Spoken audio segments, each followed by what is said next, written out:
calculate binding energy per mole. Binding energy per mole if threshold wavelength of light photon is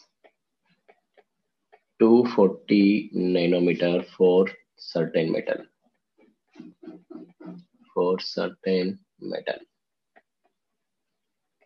तो इसमें हमने पूछा गया कि बाइंडिंग एनर्जी पर मोल अपने को निकालना है। तो बाइंडिंग एनर्जी पर मोल का सिंपल सा मतलब होगा कि अपने को वर्क फंक्शन निकालना है या फिर थ्रेशोल्ड एनर्जी निकालना है।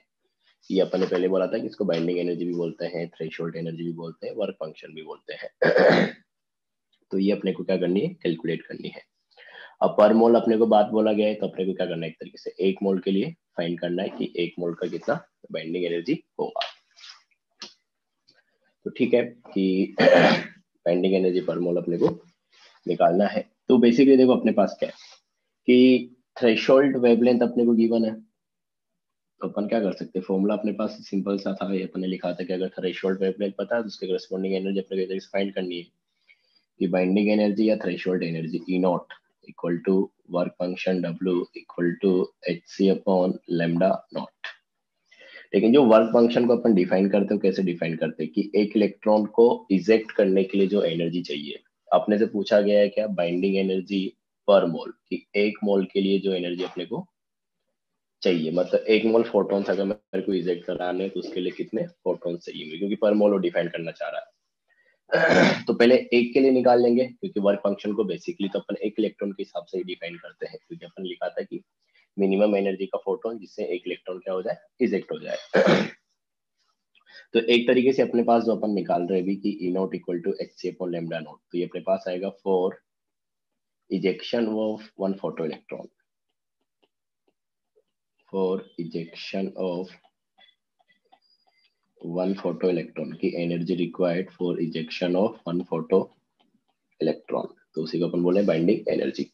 तो ये अपने पास सिंपल सा हो जाएगा कि अपने को लेमडा दिया नैनोमीटर में, तब तो वही फॉर्मूला लगा सकते हो वापस कि 1240 divided by lambda in nanometre.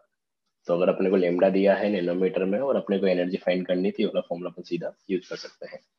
तो यहाँ से जो एनर्जी आएगा किसमें आएगा, इलेक्ट्रॉन वोल्ट में। तो ये अपने पास कितना जाएगा, 5.16 इलेक्ट्रॉन वोल्ट। तो ये अपने पास एनर्जी चाहिए मिनिमम एक इलेक्ट्रॉन को निकालने के लिए। अपने से पूछा गया क्या, पर मोल, तो इसको अपन ऐसे रिप्रेजेंट करेंगे कि E नॉट पर मोल, मतलब एक मोल के लिए कितना चाहिए, तो पूरा लिख लो कि बाइंडिंग एनर्जी पर मोल। तो एक इलेक्ट्रॉन अगर अपने को चाहिए निकलवाना है तो उसके लिए अपने को एनर्जी चाहिए इतना। अपने को कैलकुलेट करना है कि उसने पूछा गया एक मोल के लिए, तो एक के लिए इतना चाहिए, तो एक मोल के लिए अपने को फाइंड करनी है। तो अपन क्या करेंगे कि एक के लिए अपने पास क्या है, 5.16 इलेक्ट्रॉन वोल्ट अपने को निकालना है वन मोल के लिए, तो इंटू Na, यूनिट अभी भी क्या रहेगी, इलेक्ट्रॉन वोल्ट। अब देखो जब अपन एक इलेक्ट्रॉन की बात कर रहे थे तब जो एनर्जी थी वो इलेक्ट्रॉन वोल्ट में थी, क्योंकि जूल में अगर उसको अपन लिखते तो काफी छोटी वैल्यू रखती। लेकिन अभी अपन ने एक मोल में बात कर दिया, तो जब भी अपन एनर्जी को जनरली पर मोल में डिफाइन करते हैं तो किलो जूल में लिखते हैं। तो ये जो इलेक्ट्रॉन वोल्ट है इसको अपन किलो जूल में कन्वर्ट कर देंगे। वैसे क्वेश्चन आएगा तो तुमको ऑप्शन वाइज पता चल जाएगा कि किस में निकालना है, किलो जूल में निकालना है या किस में निकालना है। लेकिन अपन कॉमनली या जनरल जो यूज करते हैं यूनिट्स वगैरह, उसमें अपन यही लेते हैं कि अगर अपने पास एक इलेक्ट्रॉन के लिए बात हो रहा है या एक फोटोन की बात हो रही है, तो एक फोटोन की एनर्जी जो होती है वो जूल में काफी छोटी वैल्यू होती है, इसलिए उसको अपन इलेक्ट्रॉन वोल्ट में एक्सप्रेस करते हैं। और जब वही बात अपने पास एक मोल फोटोन्स के लिए होगी या एक मोल फोटो इलेक्ट्रॉन्स को इजेक्ट कराने के लिए जो एनर्जी चाहिए उसकी बात होगी, तो फिर अपन उसको किलो जूल में या जूल में एक्सप्रेस करते हैं।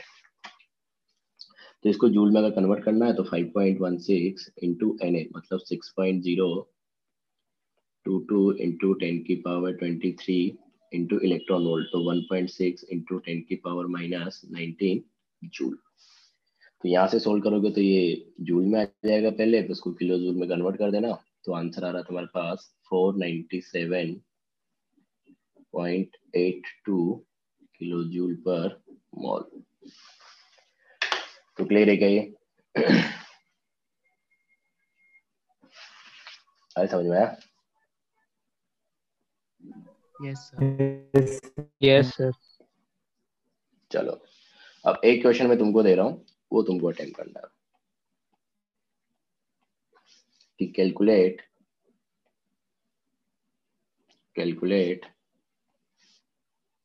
थ्रेशोल्ड frequency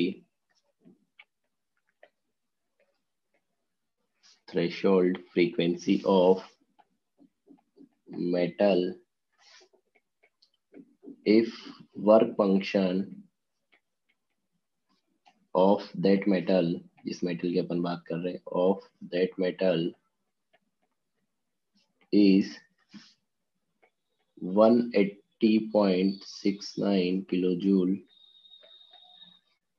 पर मोल। तो ये अपने पास गिवन है कि अपने को क्या निकालना है, थ्रेशोल्ड फ्रीक्वेंसी निकालना है मेटल का, अगर अपने को वर्क फंक्शन गिवन है इतना। अब देखो बेसिकली अपन वर्क फंक्शन को वापस वही चीज होगी, यहाँ पे भी डिफाइन तो करते हैं एक इलेक्ट्रॉन के लिए, लेकिन यहाँ पे किलोजूल पर मोल दिया है। मतलब क्या है कि एक मोल इलेक्ट्रॉन्स के लिए ये बात कर रहा है कि एक मोल इलेक्ट्रॉन्स को निकालने के लिए अपने को इतना किलोजूल का एनर्जी चाहिए। तो अब अपन एक मोल के लिए बात करेंगे, ना कि एक इलेक्ट्रॉन के लिए। तो ये यूनिट्स का एटॉमिक स्ट्रक्चर हो गया, इसमें काफी ज्यादा रोल होता है। तो इस तरीके से क्वेश्चन को पढ़ते टाइम, समझते टाइम तुमको ये ध्यान रखना है कि किस चीज की बात हो रही है अपने पास, यूनिट वाइज कैसा बात हो रहा है, इन सब चीजों का ध्यान रखना पड़ेगा। तो किलोजूल पर मोल है, मतलब एक मोल इलेक्ट्रॉन्स अगर अपने को निकालने तो इतना एनर्जी अपने को देना पड़ेगा 180.69। तो अपन बेसिकली डिफाइन करते हैं, तो इसलिए तुमको बोला था कि तुमको ऐसे ध्यान रखना है, एक फोटोन एक इलेक्ट्रॉन वाला कंसेप्ट है कि अगर मेरे को एक इलेक्ट्रॉन निकालना है उसके लिए जो एनर्जी चाहिए ई नॉट, वो अपने पास हो जाएगा h इंटू न्यू नॉट। ठीक है, तो अभी तो अपने को गिवन है कि एक मोल इलेक्ट्रॉन्स के लिए अपने को कितना चाहिए, कि अगर अपने पास एक मोल इलेक्ट्रॉन है तो एक मोल इलेक्ट्रॉन के लिए अपने को चाहिए कि 180.69 किलो जूल। एक मोल फोटो इलेक्ट्रॉन्स पूरा लिख लो कि एक मोल फोटो इलेक्ट्रॉन्स अगर इजेक्ट कराने तो उनके लिए मिनिमम इतना एनर्जी चाहिए। लेकिन फॉर्मूला जो अपन लिखते हैं वो 1 के हिसाब से लिखते हैं। तो एक मोल मतलब हो गया अपने पास कितना, Na।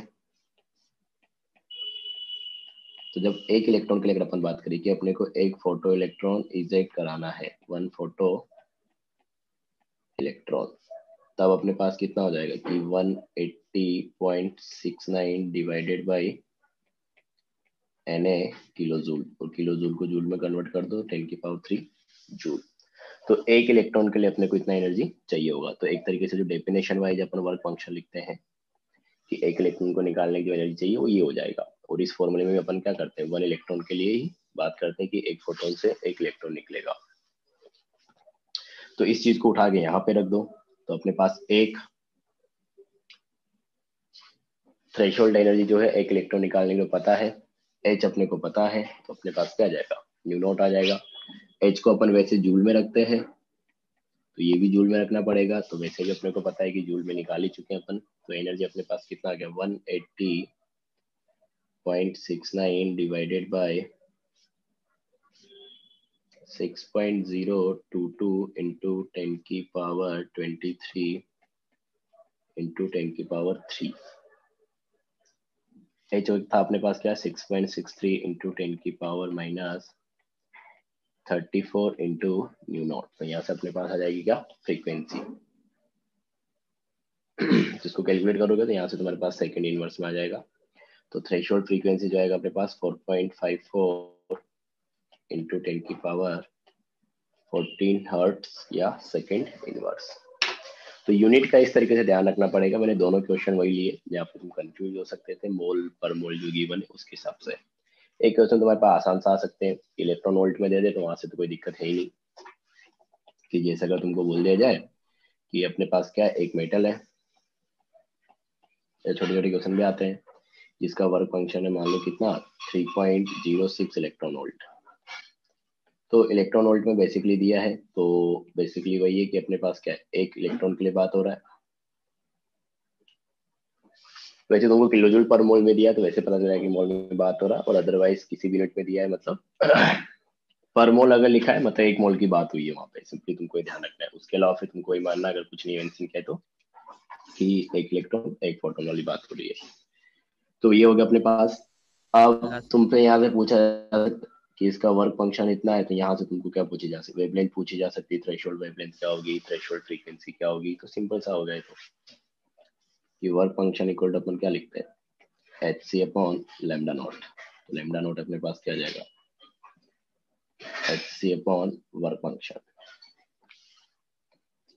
तो और इस फॉर्मूले को अपने देखा था कि अगर अपने पास इलेक्ट्रॉन वोल्ट में एनर्जी है तो उसको अपन कन्वर्ट भी कर सकते हैं कि 1240 divided by lambda in nanometre. तो यहाँ से अपने पास अगर इसको मैं इलेक्ट्रॉन वोल्ट में रख दूं तो मेरे पास जो लेमडा आएगा वो नैनोमीटर यूनिट में आ जाएगा।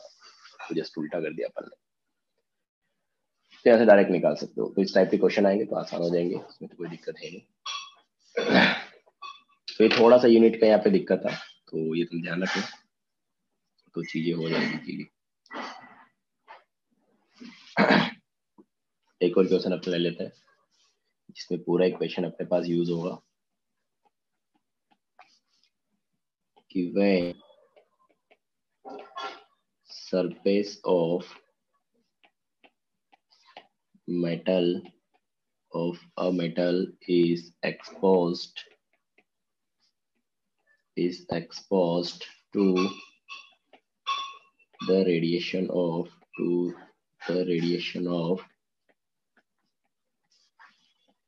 200 nanometer, the electrons, when the surface of a metal is exposed to radiation of 200 nanometer, then electron emitted have kinetic energy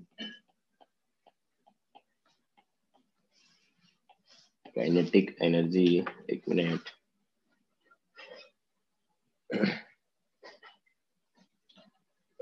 तुम ले लो,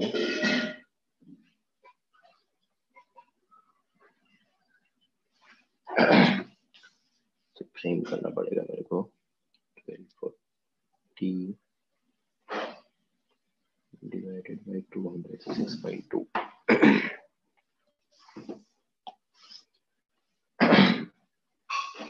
एक मिनट रुक जाओ, 3.2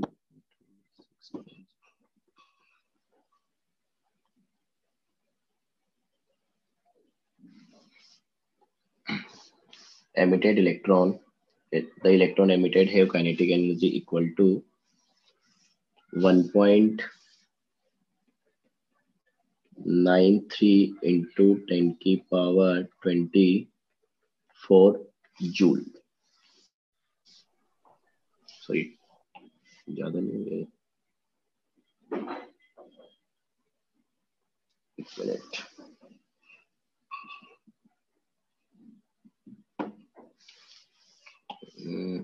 5.12 इंटू 10 की पावर -19 जूल, ये सही रहेगा। हाँ, एक इलेक्ट्रॉन के लिए कर लेते हैं। तो ये अपने पास है कि अपने पास बोल रहा है कि when surface of a metal is exposed to a radiation of 200 nanometre, की 200 नैनोमीटर का लाइट रेडिएशन आ रहा है, उसमें अपने एक मेटल को रख दिया, तो वहां से जो फोटो इलेक्ट्रॉन्स निकल रहे हैं वो इस काइनेटिक एनर्जी के साथ एमिट हो रहा है।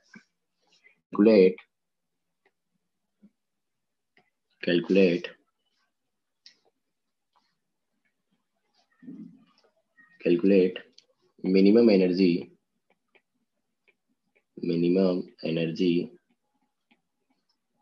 required to eject electron from metal surface। तो पहली बात तो तुमको समझ में आना चाहिए इसके उसमें पूछ कर रहा है कि minimum energy required to eject electron from metal surface, क्या मतलब हुआ इस चीज का।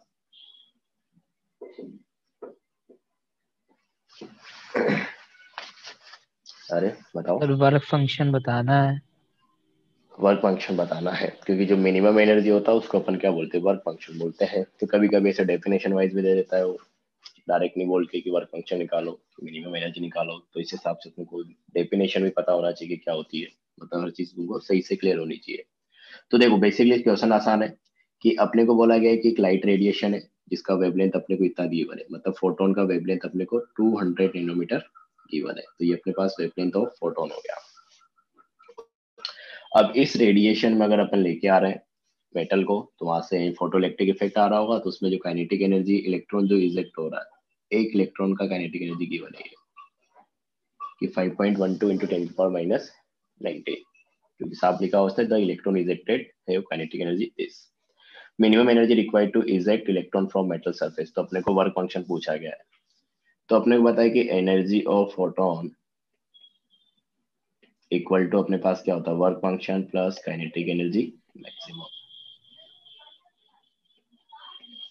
तो अपने को वर्क फंक्शन फाइंड करना है, एनर्जी ऑफ फोटोन निकालने के लिए अपने को वेवलेंथ गिवन है। तो एनर्जी ऑफ फोटोन अपन निकाल सकते हैं कि energy of photon equal to 1240 divided by lambda in nanometre, it is 200। तो यहां से अपने पास ये आ जाएगा कितना आएगा, 6.2 इलेक्ट्रॉन वोल्ट। और जो काइनेटिक एनर्जी अपने को गिवन है फोटो इलेक्ट्रॉन का, काइनेटिक एनर्जी अपने को दिया गया है कितना, 5.12 इंटू 10⁻⁻19 जूल। तो ये जूल में गिवन है। फोटोन का एनर्जी तुमने इलेक्ट्रॉन वोल्ट में निकाला है, तो दोनों को पहले तो एक यूनिट में लेके आओ। तो ज्यादा आसान रहेगा कि इसको इलेक्ट्रॉन वोल्ट में कन्वर्ट कर दो, तो इसको 1.6 इंटू 10⁻⁻19 से डिवाइड कर दो, ये कन्वर्ट हो जाएगा किसमें, इलेक्ट्रॉन वोल्ट में। तो ये अपने पास आता है कितना, 3.2 इलेक्ट्रॉन वोल्ट। तो अपने पास काइनेटिक एनर्जी आएगी कितनी, 3.2 इलेक्ट्रॉन वोल्ट। अब यहाँ पे पुट करोगे तुम्हारे पास क्या आ जाएगा, इजीली वर्क 3 फंक्शन आ आ जाएगा कि जाएगा। Work function five equal to, हाँ 3 आ जाएगा, energy of photon minus kinetic energy maximum. तो ये अपने पास आ जाएगा 6.2 माइनस 3.2, तो दिस इज 3 इलेक्ट्रॉन वोल्ट। अब तुम्हारे पास क्वेश्चन को आगे एक्सटेंड करने के लिए भी पूछ सकता है कि अपने पास वर्क फंक्शन आ गया कितना, 3 इलेक्ट्रॉन वोल्ट। तो यहाँ से तुमसे थ्रेशोल्ड वेवलेंथ पूछी जा सकती है या फिर थ्रेशोल्ड फ्रीक्वेंसी पूछी जा सकती है। तो क्वेश्चन में अपन ने जब फॉर्मूला डिराइव कर रहे थे तब भी मैं बोल रहा था कि क्वेश्चन किसी भी तरीके से आ सकता है, तुमको चीजें पता होनी चाहिए एक्चुअल में है क्या, कि थ्रेशोल्ड एनर्जी को अपन कैसे लिख सकते हैं। उसके अपने दो फॉर्मूला लिखा है, H C upon lambda not और एच इंटू न्यू नॉट। तो तुमसे एनर्जी पूछ सकता है, थ्रेशोल्ड वेवलेंथ पूछ सकता है, थ्रेशोल्ड फ्रीक्वेंसी पूछ सकता है। इसी तरीके से फोटोन का एनर्जी जो है उसको ई से लिख रहे थे, उसके अलावा फिर अपन ने उसका वेवलेंथ की बात की, उसकी फ्रीक्वेंसी की बात की, तो सबको आपस में रिलेट किया। काइनेटिक एनर्जी मैक्सिमम जो आ गया, या तो तुमको काइनेटिक एनर्जी मैक्सिमम डायरेक्ट दी जा सकती है या फिर तुमको फोटो इलेक्ट्रॉन का वेलोसिटी दी जा सकती है। तो वेलोसिटी से भी काइनेटिक एनर्जी तुमको कभी कभी निकालना पड़ सकता है। तो क्वेश्चन कैसे फ्रेम किया जा सकता है, बेसिक कंसेप्ट तुम्हारे पास यही है कि ये वाली इक्वेशन अपने को यूज करनी है, और ये वाली इक्वेशन जो भी लिखते हैं कि energy of photon equal to work function plus kinetic energy maximum. तो ये एक फोटोन का एनर्जी है, ये एक इलेक्ट्रॉन को निकालने की जो मिनिमम एनर्जी चाहिए वो वर्क फंक्शन है, और ये काइनेटिक एनर्जी जो है, जो फोटो इलेक्ट्रॉन निकलेगा एक इलेक्ट्रॉन, उसकी एनर्जी है काइनेटिक एनर्जी के फॉर्म में। अब अगर पर मोल के लिए बात करता है, तो पहले जो चीज तुमको पर मोल गिवन है उसको एक मोल के लिए कन्वर्ट करो, जैसे अपने पिछले क्वेश्चन में किया था कि इसमें वर्क फंक्शन अपने को पर मोल गिवन था, तो ये मतलब एक मोल के लिए इतना एनर्जी चाहिए, तो फिर अपने उसको एक मोल के लिए पहले एक इलेक्ट्रॉन के लिए कन्वर्ट किया। तो डेटा वो कैसे भी दे सकता है, बस तुमको उसको यूज करना आना चाहिए कि जो इक्वेशन मेरे पास है फाइनली, या जो फॉर्मूले मेरे पास है वो एक फोटोन एक इलेक्ट्रॉन के लिए है। तो पर मोल अगर गिवन है तो उसको एक फोटोन इलेक्ट्रॉन के लिए कन्वर्ट कर दो। तो इस तरीके से अपने पास सवाल आएंगे। तो ये चीजें ध्यान रखनी है, क्योंकि इन सब में ही कंफ्यूजन होता है, और यूनिट का थोड़ा ध्यान रखना है, बाकी हो जाएगा। तो ये था अपने पास। तो ऐसे छोटे छोटे क्वेश्चन आते हैं और खूब क्वेश्चन आते हैं इन सब चैप्टर से। ये हो गया अपने पास, ठीक है। कुछ डेफिनेशंस अपन और डिफाइन करेंगे और कुछ नए टर्म्स डिफाइन करेंगे, उनके बेसिस पे भी न्यूमेरिकल्स बनेंगे, फिर उनको डिस्कस करेंगे। तो दो तीन चीजें वो भी देख लेते हैं कि पहला जो है अपने पास इंटेंसिटी, कैपिटल आई। तो इंटेंसिटी क्या होती है, बेसिकली इसकी बात करते हैं अपन। तो ये होता है अपने पास कि एनर्जी और एनर्जी फोटोन की फॉर्म में आ रहा है, तो उसको अपन ऐसे भी लिख सकते हैं कि number of photons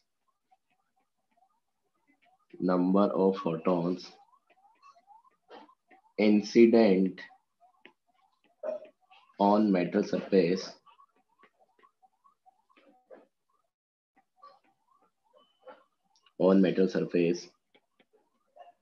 per unit area per unit time. कि पर यूनिट टाइम मतलब 1 सेकेंड हो गया, और पर यूनिट एरिया मतलब 1 मीटर क्यूब हो गया। कि जैसे अपने पास मान लो कि ये एक मेटल है,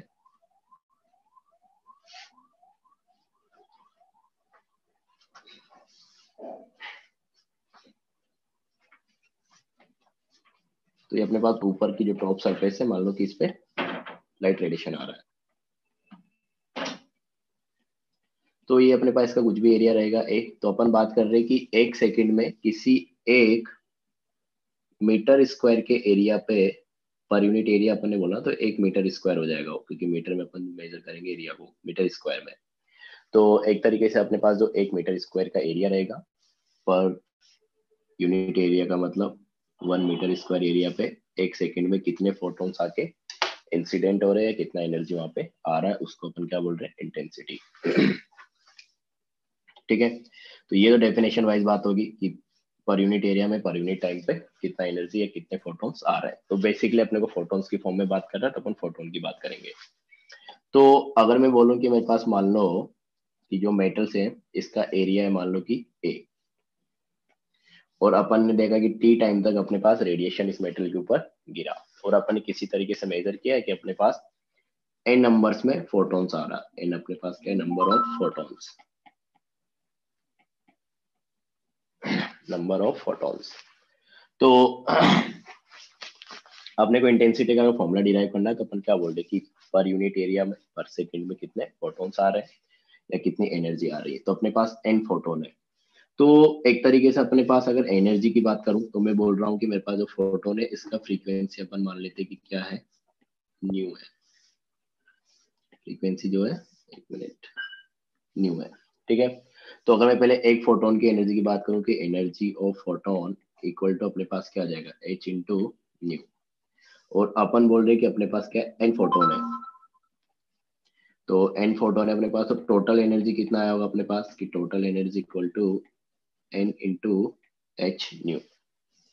तो मतलब अपने पास जो अपन ने बोला कि टी टाइम पे अपने पास किसी ए एरिया सर वाले मेटल पे एन फोटॉन्स आ रहे हैं, मतलब टोटल एनर्जी अपने पास कितना आया, इतना। अपने को डिफाइन करना है क्या, इंटेंसिटी। तो इंटेंसिटी का फॉर्मूला अपने पास क्या हो जाएगा कि total energy divided by total area, तो बन जाएगा पर यूनिट एरिया, और टोटल टाइम, कितने टाइम तक अपन ने जो भी एक्सपेरिमेंट कराया है वो कराया है। तो एक तरीके से ये जो इंटेंसिटी, ये फॉर्मूला अपन लिखा है कि total energy divided by area upon time, ये क्या हो गया कि टोटल एरिया से डिवाइड कर दिया तो पर यूनिट एरिया हो गया, और टोटल टाइम से डिवाइड कर दिया तो पर सेकंड हो गया, मतलब पर यूनिट एरिया हो गया। तो ये अपने को बता रहा है कि पर यूनिट एरिया पे पर यूनिट सेकंड में कितना एनर्जी आ रहा है। और इसको फोटॉन्स की फॉर्म में बात करें तो अपने पास बन जाएगा N into H nu divided by A into T. तो ये अपने पास क्या रहेगा, इंटेंसिटी का फॉर्मूला रहेगा।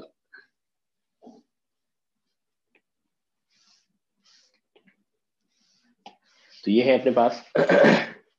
तो जितना ज्यादा फोटॉन्स आएंगे उतने ज्यादा अपने पास क्या रहेगी, इंटेंसिटी रहेगी, मतलब उतना ज्यादा एनर्जी आ रहा होगा, क्योंकि जो एनर्जी आ रहा है एक तरीके से फोटोन की फॉर्म में ही आ रहा है। Excuse me sir. हाँ, सर इसमें इनवर्स स्क्वायर लॉ भी लगेगा क्या? इनवर्स स्क्वायर लॉ क्यों भाई? सर क्योंकि वो लाइट के साथ होता है ना कि जितना डिस्टेंस जाता है उतना उसका एरिया स्क्वायर मतलब बढ़ता रहता है जितना स्प्रेड है, तो मुझे लगा कि बाकी इलेक्ट्रोमैग्नेटिक वेव्स के साथ भी होगा। नहीं नहीं नहीं नहीं। हाँ, तो ये है अपने पास। तो अच्छा, एक चीज अपन ने बोली कि अपने पास क्या है कि जितना फोटोन आ रहा है उतना ज्यादा अपने पास क्या रहेगी, एनर्जी रहेगी, क्योंकि फोटोन से एनर्जी आ रही, तो जितना फोटोन का नंबर रहेगा उतना ज्यादा अपने पास क्या रहेगा, इंटेंसिटी रहेगा। एक पर्टिकुलर मेटल के लिए अगर मैं बात करूँ तो पहली बात तो अपने पास क्या है कि for a particular source of light जो इंटेंसिटी और डायरेक्टली प्रोपोर्शनल रहेगा किसके, नंबर ऑफ फोटॉन्स के। यहाँ पे लिख सकते हैं चीज की for particular source of light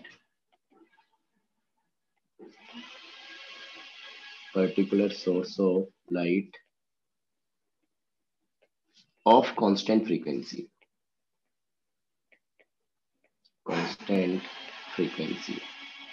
तो अगर फ्रीक्वेंसी को चेंज करोगे तो वहां से भी क्या हो सकती है, इंटेंसिटी तो चेंज हो सकती है, क्योंकि इंटेंसिटी अपने लिखा कि I equal to number of photons N H nu upon A into T. तो पर्टिकुलर मेटल अपन ने बोल दिया तो उसका एरिया फिक्स हो गया, टाइम अपन जो भी अपने हिसाब से होगा, तो पर यूनिट टाइम डिफाइन करना है। देखते हैं अपने पास दो वेरिएबल है यहाँ पे, अगर पर्टिकुलर मेटल के लिए बात करते हैं, नंबर ऑफ फोटॉन्स कितने आ रहे हैं और उसका फ्रीक्वेंसी अपने पास कितना है, जो भी फोटोन आ रहा है उसका फ्रीक्वेंसी। तो a particular source of light of constant frequency, मतलब फ्रीक्वेंसी को अपन वेरी नहीं करा रहे, तो इंटेंसिटी अपने पास क्या डायरेक्टली प्रोपोर्शनल हो जाएगी किसके, नंबर ऑफ फोटॉन्स के। ये तो ठीक है। अब मैं ये बोलना चाह रहा हूँ कि अपन फोटो इलेक्ट्रिक इफेक्ट की बात कर रहे हैं, तो एक चीज मेरे को पता है कि जितने ज्यादा फोटॉन्स आएंगे, क्योंकि एक फोटोन जो आ रहा है वो एक इलेक्ट्रॉन को इजेक्ट करा रहा है, ये डिस्कशन अपन पहले कर चुके हैं कि सिंस वन फोटोन से अपने पास एक इलेक्ट्रॉन इजेक्ट हो रहा है, तो अगर मेरे पास 10 फोटॉन्स आएंगे तो 10 इलेक्ट्रॉन्स इजेक्ट होंगे। तो जितने ज्यादा फोटॉन्स आएंगे उतने ज्यादा अपने पास क्या रहेंगे, इलेक्ट्रॉन्स इजेक्ट हो रहे होंगे। तो मैं ये बोल सकता हूँ कि इंटेंसिटी अपन बोल रहे हैं कि पर सेकेंड कितने फोटॉन्स आ रहे हैं, तो जितनी ज्यादा इंटेंसिटी रहेगी लाइट की, मतलब उतने ज्यादा फोटॉन्स अपने पास मेटल के ऊपर गिर रहे होंगे, और जितने ज्यादा फोटॉन्स मेटल के ऊपर गिरेंगे उतने ज्यादा इलेक्ट्रॉन्स क्या होंगे, इजेक्ट होंगे। तो मैं ये बोल सकता हूँ कि rate of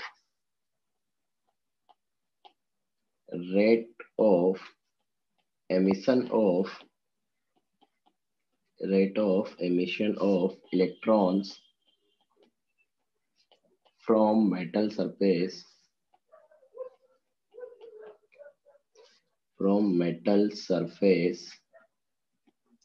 is directly proportional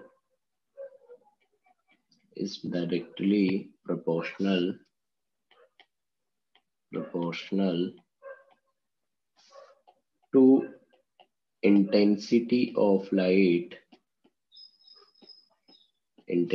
of incident light।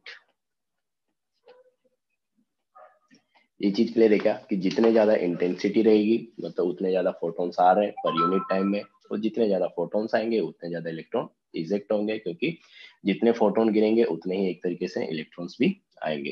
ये चीज क्लियर है क्या? Yes sir.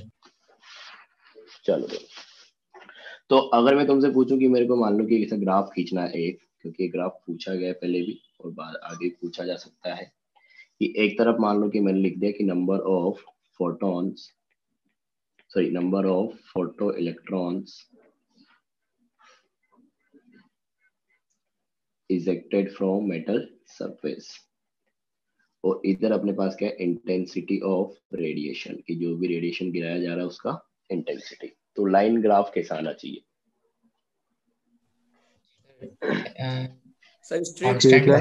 कांस्टेंट वाला straight line passing through origin, directly proportional है। हाँ तो ये अपने पास आएगा क्या, straight line passing through origin, इस तरीके से। तो ये ग्राफ तुमसे पूछा जा सकता है, तुमको पता होना चाहिए इस तरीके का अपने पास ग्राफ आएंगे। रीजन अपन बता ही चुके हैं कि जितने फोटोन उतने ज्यादा इलेक्ट्रॉन्स इजेक्ट होंगे, तो कितने फोटोन आ रहे हैं उसको इंटेंसिटी से रिप्रेजेंट किया जा रहा है। तो इंटेंसिटी का मतलब तुमको ये समझना है कि अगर मैं बोलूं कि मेरे पास दो सोर्स है ए और बी, तो अगर ए का इंटेंसिटी ज्यादा है बी का इंटेंसिटी कम है, इसका मतलब है कि पर सेकंड में ए में जितने फोटोन्स आ रहे हैं वो ज्यादा है एज कम्पेयर टू बी, जिसका इंटेंसिटी ज्यादा है वो उतने ज्यादा फोटोन्स एमिट कर रहा है, अगर किसी सोर्स की अपन बात करें तो। ये हो गया अपने पास, ठीक है। नेक्स्ट टर्म जो है अपने पास वो है फोटो इलेक्ट्रिक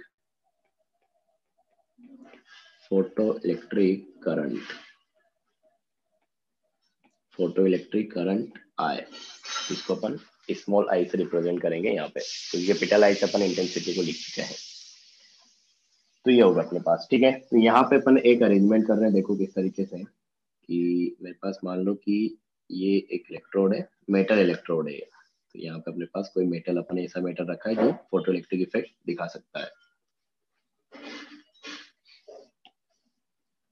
तो ये हो गया, ठीक है। और इधर दूसरा अपने पास कोई नॉर्मल इलेक्ट्रोड है, प्लेटिनम जो भी तुम लेना चाहो, वो ग्रेफाइट ले लो, जो भी लो। अब मैंने क्या कर दिया, इन दोनों इलेक्ट्रोड को बैटरी से कनेक्ट कर दिया। मान लो कि नेगेटिव टर्मिनल है, पॉजिटिव,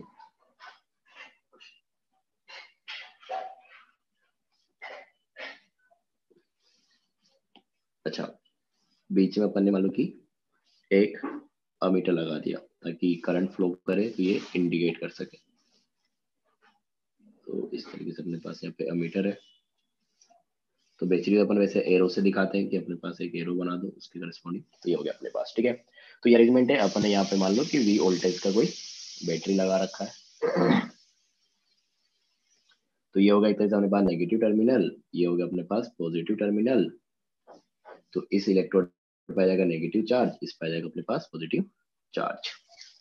तो अभी जो कंडीशन है अपने पास, क्या इस कंडीशन में करंट फ्लो करेगा सर्किट में, हाँ या ना? नहीं करेगा। नहीं सर, क्यों नहीं करेगा? सर्किट कंप्लीट ही नहीं है सर्किट सर अगर कंप्लीट नहीं लाइट है। डालेंगे, और अगर लाइट डालेंगे वो मेटल पे जो फोटो इलेक्ट्रिक इफेक्ट करते हैं तभी कंप्लीट होगा। वही करने वाले अपन। तो अभी तो नहीं जाएगा क्योंकि अभी उसमें सर्किट कंप्लीट नहीं है, बीच में ब्रेक है। अब मैं क्या करने वाला हूँ कि मैंने क्या किया, एक ट्यूब लिया, ग्लास ट्यूब, और इसको इस तरीके से बंद कर दिया। अब मैं क्या कर रहा हूँ कि जो ये अपने यहाँ पे मेटल इलेक्ट्रोड लिया था, इस मेटल इलेक्ट्रोड के ऊपर मैंने लाइट फोटॉन्स या कोई रेडिएशन लाइट, मतलब कोई एनर्जी अपने यहाँ पे गिराया, किसी भी फॉर्म में, लाइट की फॉर्म में या कोई अदर सोर्स जो भी हो। लेकिन बेसिकली अपन लाइट की ही बात करते हैं, तो अपन पास मान लो कि यहाँ पे अपन ने लाइट एनर्जी लेके आया।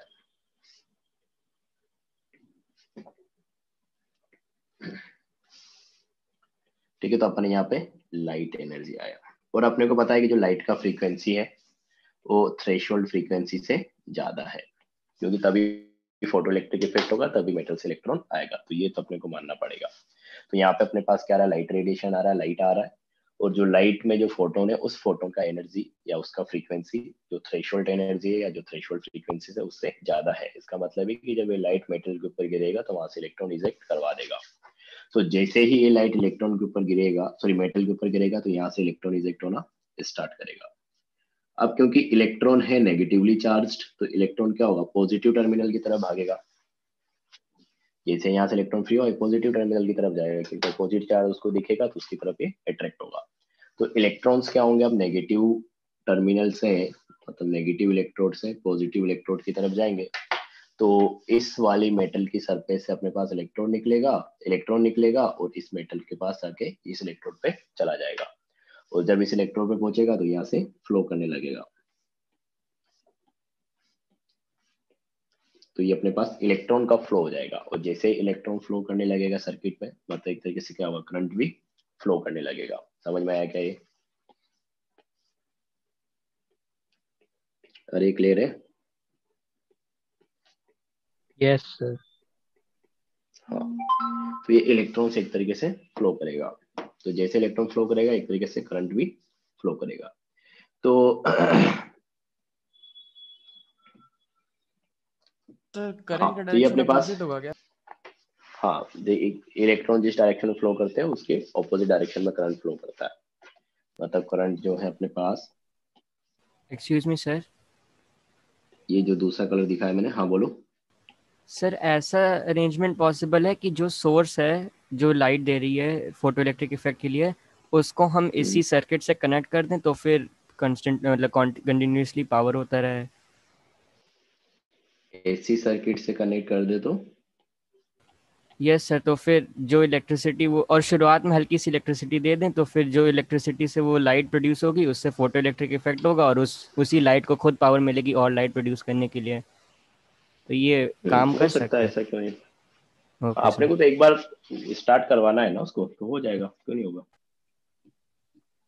देखो, तो ये हो गया अपने पास। अब अपने को करंट कैलकुलेट सर करना है कि कितना करंट यहाँ पे फ्लो किया सर है। अपोजिट क्या होता तो है? बेसिकली अपन करंट लिखे, क्या चीज अपोजिट क्यों होता है? अच्छा यार ये चीज फिजिक्स वाले बता पाएंगे तुमको, क्योंकि मैं भी भूल गया, पढ़ा तो मैंने भी होगा, अभी तो इतना ही जाना है। तो करंट अपन क्या बोलते हैं कि चार्ज पर यूनिट टाइम कितना ट्रांसफर हो रहा है, ट्रांसफर कितना हुआ है। तो अपन करंट को डिफाइन करते हैं कि चार्ज पर यूनिट टाइम कितना ट्रेवल कर रहा है। तो ये अपने पास क्या हो गया, Q अपॉन T, ये अपने पास चार्ज हो गया, ठीक है। तो अभी अपने पास जो इलेक्ट्रॉन आ रहे हो कहाँ से आ रहे हैं, मेटल से आ रहा है। तो मैं चार्ज को तो क्या लिख सकता हूँ कि charge Q equal to number of photo electrons multiply by charge of one electron, that is E, equal to हो जाएगा 1.6 इंटू 10 की पावर माइनस 19 कूलम। तो अपने पास इतना चार्ज क्या हो रहा है, प्रोड्यूस हो रहा है किसी भी टी टाइम इंटरवल के लिए, जितने भी टाइम के लिए अपन उसके ऊपर लाइट गिरा रहे होंगे। तो ये है अपने पास कि चार्ज अपने पास क्या आ जाएगा, n इंटू ई आ जाएगा। n अपने पास क्या है, नंबर ऑफ फोटो इलेक्ट्रॉन्स वापस। तो Q हो गया अपने पास चार्ज,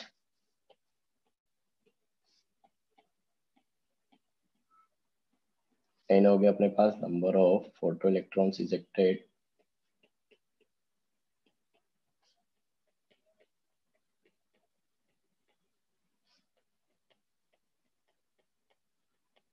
और E अपने पास क्या हो जाएगा, इलेक्ट्रॉनिक चार्ज। तो एक इलेक्ट्रॉन पे कितना चार्ज है। तो ये है अपने पास। तो अपने पास एक तरह से फॉर्मूला क्या बन जाएगा, फोटो इलेक्ट्रिक करंट का फॉर्मूला बन जाएगा कि photo electric current I equal to number of photo electrons multiply by E divided by T। तो ये फॉर्मूला है जिसको यूज करके अपन क्या कर सकते हैं, फोटो इलेक्ट्रिक करंट कैलकुलेट कर सकते हैं। तो एक तरीके से यहाँ पे देखोगे तो वापस अपने पास वही है कि टाइम तो अपन पर यूनिट टाइम की बात कर रहे हैं, तो एक पर्टिकुलर टाइम इंटरवल में अपन बात करेंगे तो वो तो फिक्स हो जाएगा, एक तरीके से फिक्स ही हो, पर यूनिट टाइम की बात कर रहे हैं। तो अपने पास जो है इलेक्ट्रॉनिक चार्ज कांस्टेंट रहेगा। तो मैं यहाँ से बोल सकता हूँ कि जो अपने पास है करंट I वो नंबर ऑफ फोटॉन्स के डायरेक्टली प्रोपोर्शनल है। तो जितने ज्यादा फोटॉन्स आएंगे उतने ज्यादा अपने पास इलेक्ट्रॉन्स इजेक्ट होंगे, जितने ज्यादा इलेक्ट्रॉन इजेक्ट होंगे उतना ज्यादा अपने पास फोटो इलेक्ट्रिक करंट रहेगा। अगर तुम इस टाइप का अरेंजमेंट कर देते हो तो उतना ज्यादा इलेक्ट्रिसिटी प्रोड्यूस होगा। तो इस कंसेप्ट का नाम में अपन ये दिया था कि फोटो इलेक्ट्रिक इफेक्ट। तो फोटो इलेक्ट्रिक इफेक्ट मतलब फोटो इलेक्ट्रॉन्स की वजह से करंट अपन जनरेट कर रहे हैं, तो इस तरीके से अपन करंट जनरेट कर सकते हैं। तो ये है अपने पास। तो डेफिनेशन वाइज अगर अपन लिखे तो इस तरीके से लिख सकते हैं, या डेफिनेशन तो क्या हो जाएगा, करंट जो प्रोड्यूस हो रहा है, एक चीज ये लिख लो इसके लिए, हाँ, कि photo electric current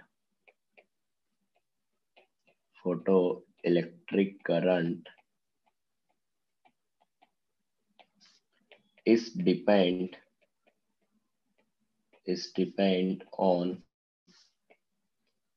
number of photoelectrons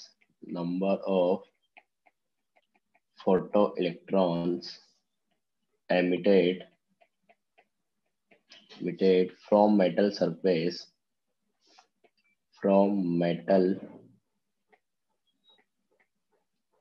surface per unit time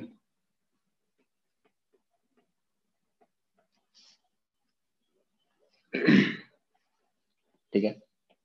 तो अपने पास क्या करेगा, ये इंटेंसिटी के ऊपर डिपेंड करेगा कि कितने फोटो इलेक्ट्रॉन्स इमिट हो रहे हैं। और अपने देखा था कि जितना ज्यादा फोटो इलेक्ट्रॉन इमिट होंगे उतना ज्यादा क्या रहेगा, इंटेंसिटी रहेगा। तो इनडायरेक्टली अपन ये भी लिख सकते हैं कि that is intensity of incident light, that is intensity of incident light. क्योंकि जितनी ज्यादा इंटेंसिटी रहेगी उतने ज्यादा फोटॉन्स आएंगे, जितने ज्यादा फोटॉन्स मेटल के ऊपर गिरेंगे उतने ज्यादा फोटो इलेक्ट्रॉन्स इजेक्ट होंगे पर यूनिट टाइम। और जितना ज्यादा फोटो इलेक्ट्रॉन्स एमिट होंगे एक तरीके से उतना ज्यादा चार्ज जनरेट हो रहा है, और जितना ज्यादा चार्ज फ्लो करेगा उतना ज्यादा अपने पास करंट रहेगा। तो जो अपने पास है इंटेंसिटी के ऊपर डिपेंड करता है क्या, करंट। फ्रीक्वेंसी के ऊपर ही डिपेंड नहीं करता है। इस चीज को भी समझना, देखो कैसे है कि फॉर्मूले अगर देखो तो डायरेक्ट समझ में आएगा कि फ्रीक्वेंसी का यहाँ पे कोई रोल नहीं है। कि मैंने देखो स्टार्टिंग में तुमको ये चीज बोला था कि जो अपने पास है कि जो फोटोन आ रहा है लाइट में उसकी फ्रीक्वेंसी थ्रेशोल्ड फ्रीक्वेंसी से ज्यादा होनी चाहिए।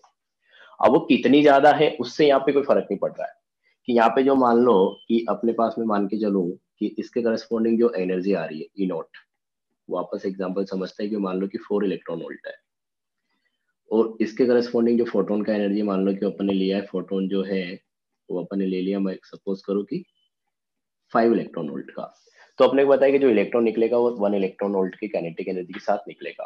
तो इलेक्ट्रॉन निकला, काइनेटिक एनर्जी उसको है, तो 1 इलेक्ट्रॉन की काइनेटिक एनर्जी के साथ निकला, ऐसा अपने मान लिया। अभी तो कंपेयर करेंगे।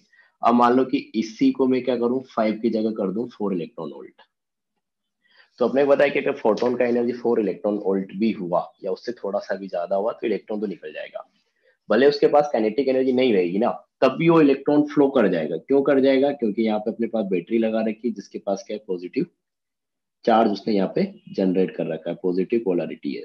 तो एक बार इलेक्ट्रॉन का इस मेटल से निकलने की देरी है, वो काइनेटिक एनर्जी के साथ आ रहा है या नहीं आ रहा उसको कोई फर्क नहीं पड़ रहा है, क्योंकि अपन ने यहाँ पे पॉजिटिव टर्मिनल लगा रखा है, जैसे इलेक्ट्रॉन निकलेगा वो इसको खींच लेगा। तो इलेक्ट्रॉन किस काइनेटिक एनर्जी के साथ निकल रहा है, उसका कितना करंट फ्लो करेगा उसके ऊपर कोई रोल नहीं है, क्योंकि करंट जो है सीधा सीधा इस बात के ऊपर डिपेंड कर रहा है कि अपने पास कितने इलेक्ट्रॉन्स इजेक्ट हो रहे हैं। तो एक तरीके से बस अपने पास कंडीशन है कि जो लाइट आ रही है उसमें जो फोटोन है उसका फ्रीक्वेंसी या उसका एनर्जी थ्रेशोल्ड एनर्जी या थ्रेशोल्ड फ्रीक्वेंसी से ज्यादा होना चाहिए, मतलब एक बार इलेक्ट्रॉन मेटल से निकल जाना चाहिए। अगर वो निकल गया तो अपने पॉजिटिव टर्मिनल उधर लगा रखा है, तो अपने आप उसको अट्रैक्ट करा के सर्किट की तरफ ले आएगा, तार में ले आएगा। तो जो फोटो इलेक्ट्रिक करंट है उसका फ्रीक्वेंसी से कोई लेना देना नहीं है फोटोन की, वो सिर्फ इंटेंसिटी के ऊपर डिपेंड करता है कि जितने ज्यादा फोटोन्स आएंगे उतने ज्यादा इलेक्ट्रॉन्स निकलेंगे, उतने ज्यादा करंट रहेगा। तो ये भी इंपॉर्टेंट पॉइंट है कि photo electric current depends on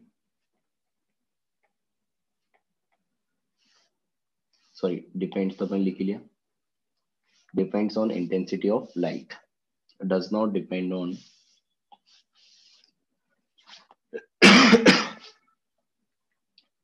does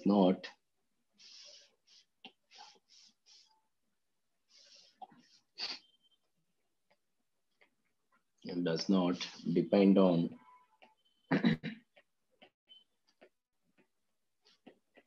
frequency of light,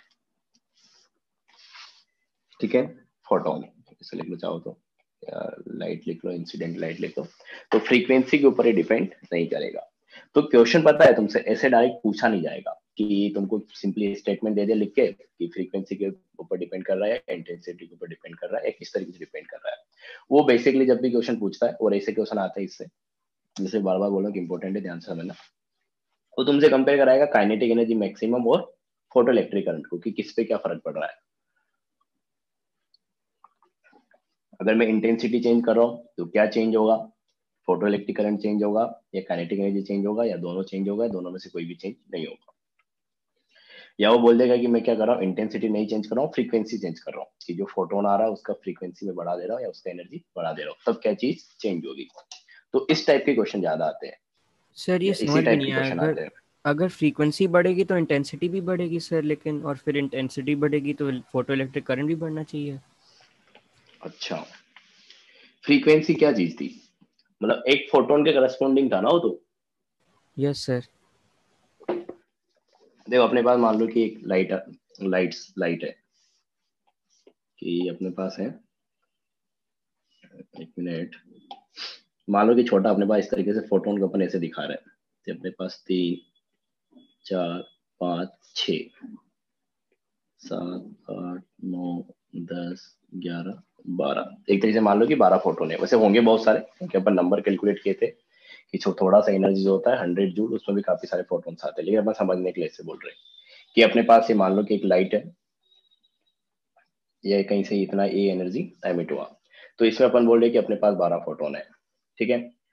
अब देखो इंटेंसिटी का क्या मतलब है कि पर सेकंड कितने फोटोन्स आ रहे हैं, तो इंटेंसिटी बढ़ाने का मतलब हो गया कि अपन ने नंबर ऑफ फोटोन्स बढ़ाया है, फोटोन का एनर्जी पे कोई कमेंट नहीं किया वहां पे।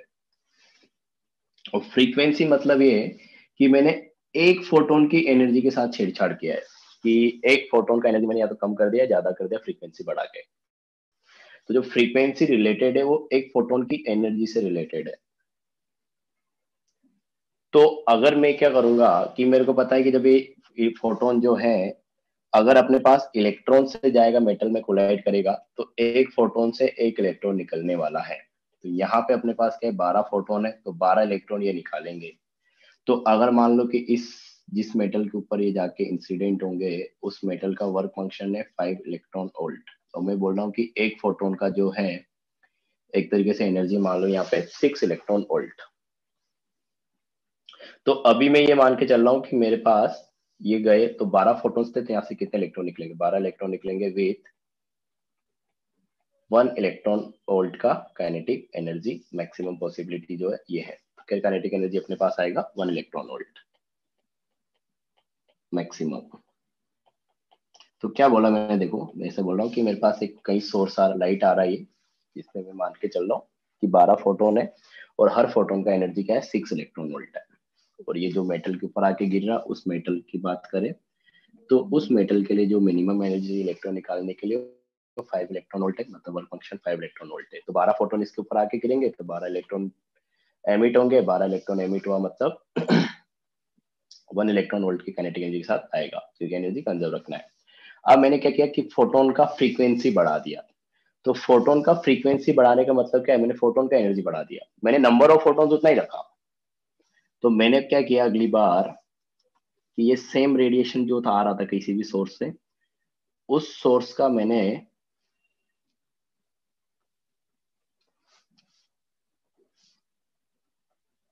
एक मिनट, हाँ ये वापस वही लाइट सोर्स है, मैंने उसका क्या किया फ्रीक्वेंसी बढ़ा दिया। तो फ्रीक्वेंसी बढ़ाने का मतलब ये हो ना कि अपन ने क्या किया, एक फोटोन का एनर्जी बढ़ा दिया, लेकिन मैंने इंटेंसिटी वही रखा। यहाँ पे भी 12 फोटोन थे, यहाँ पे भी अपन ने 12 फोटोन रखी, तो इंटेंसिटी दोनों जगह सेम है, बस अपन ने फ्रीक्वेंसी चेंज किया, उसकी वजह से क्या हुआ, फोटोन का एनर्जी चेंज हो गया।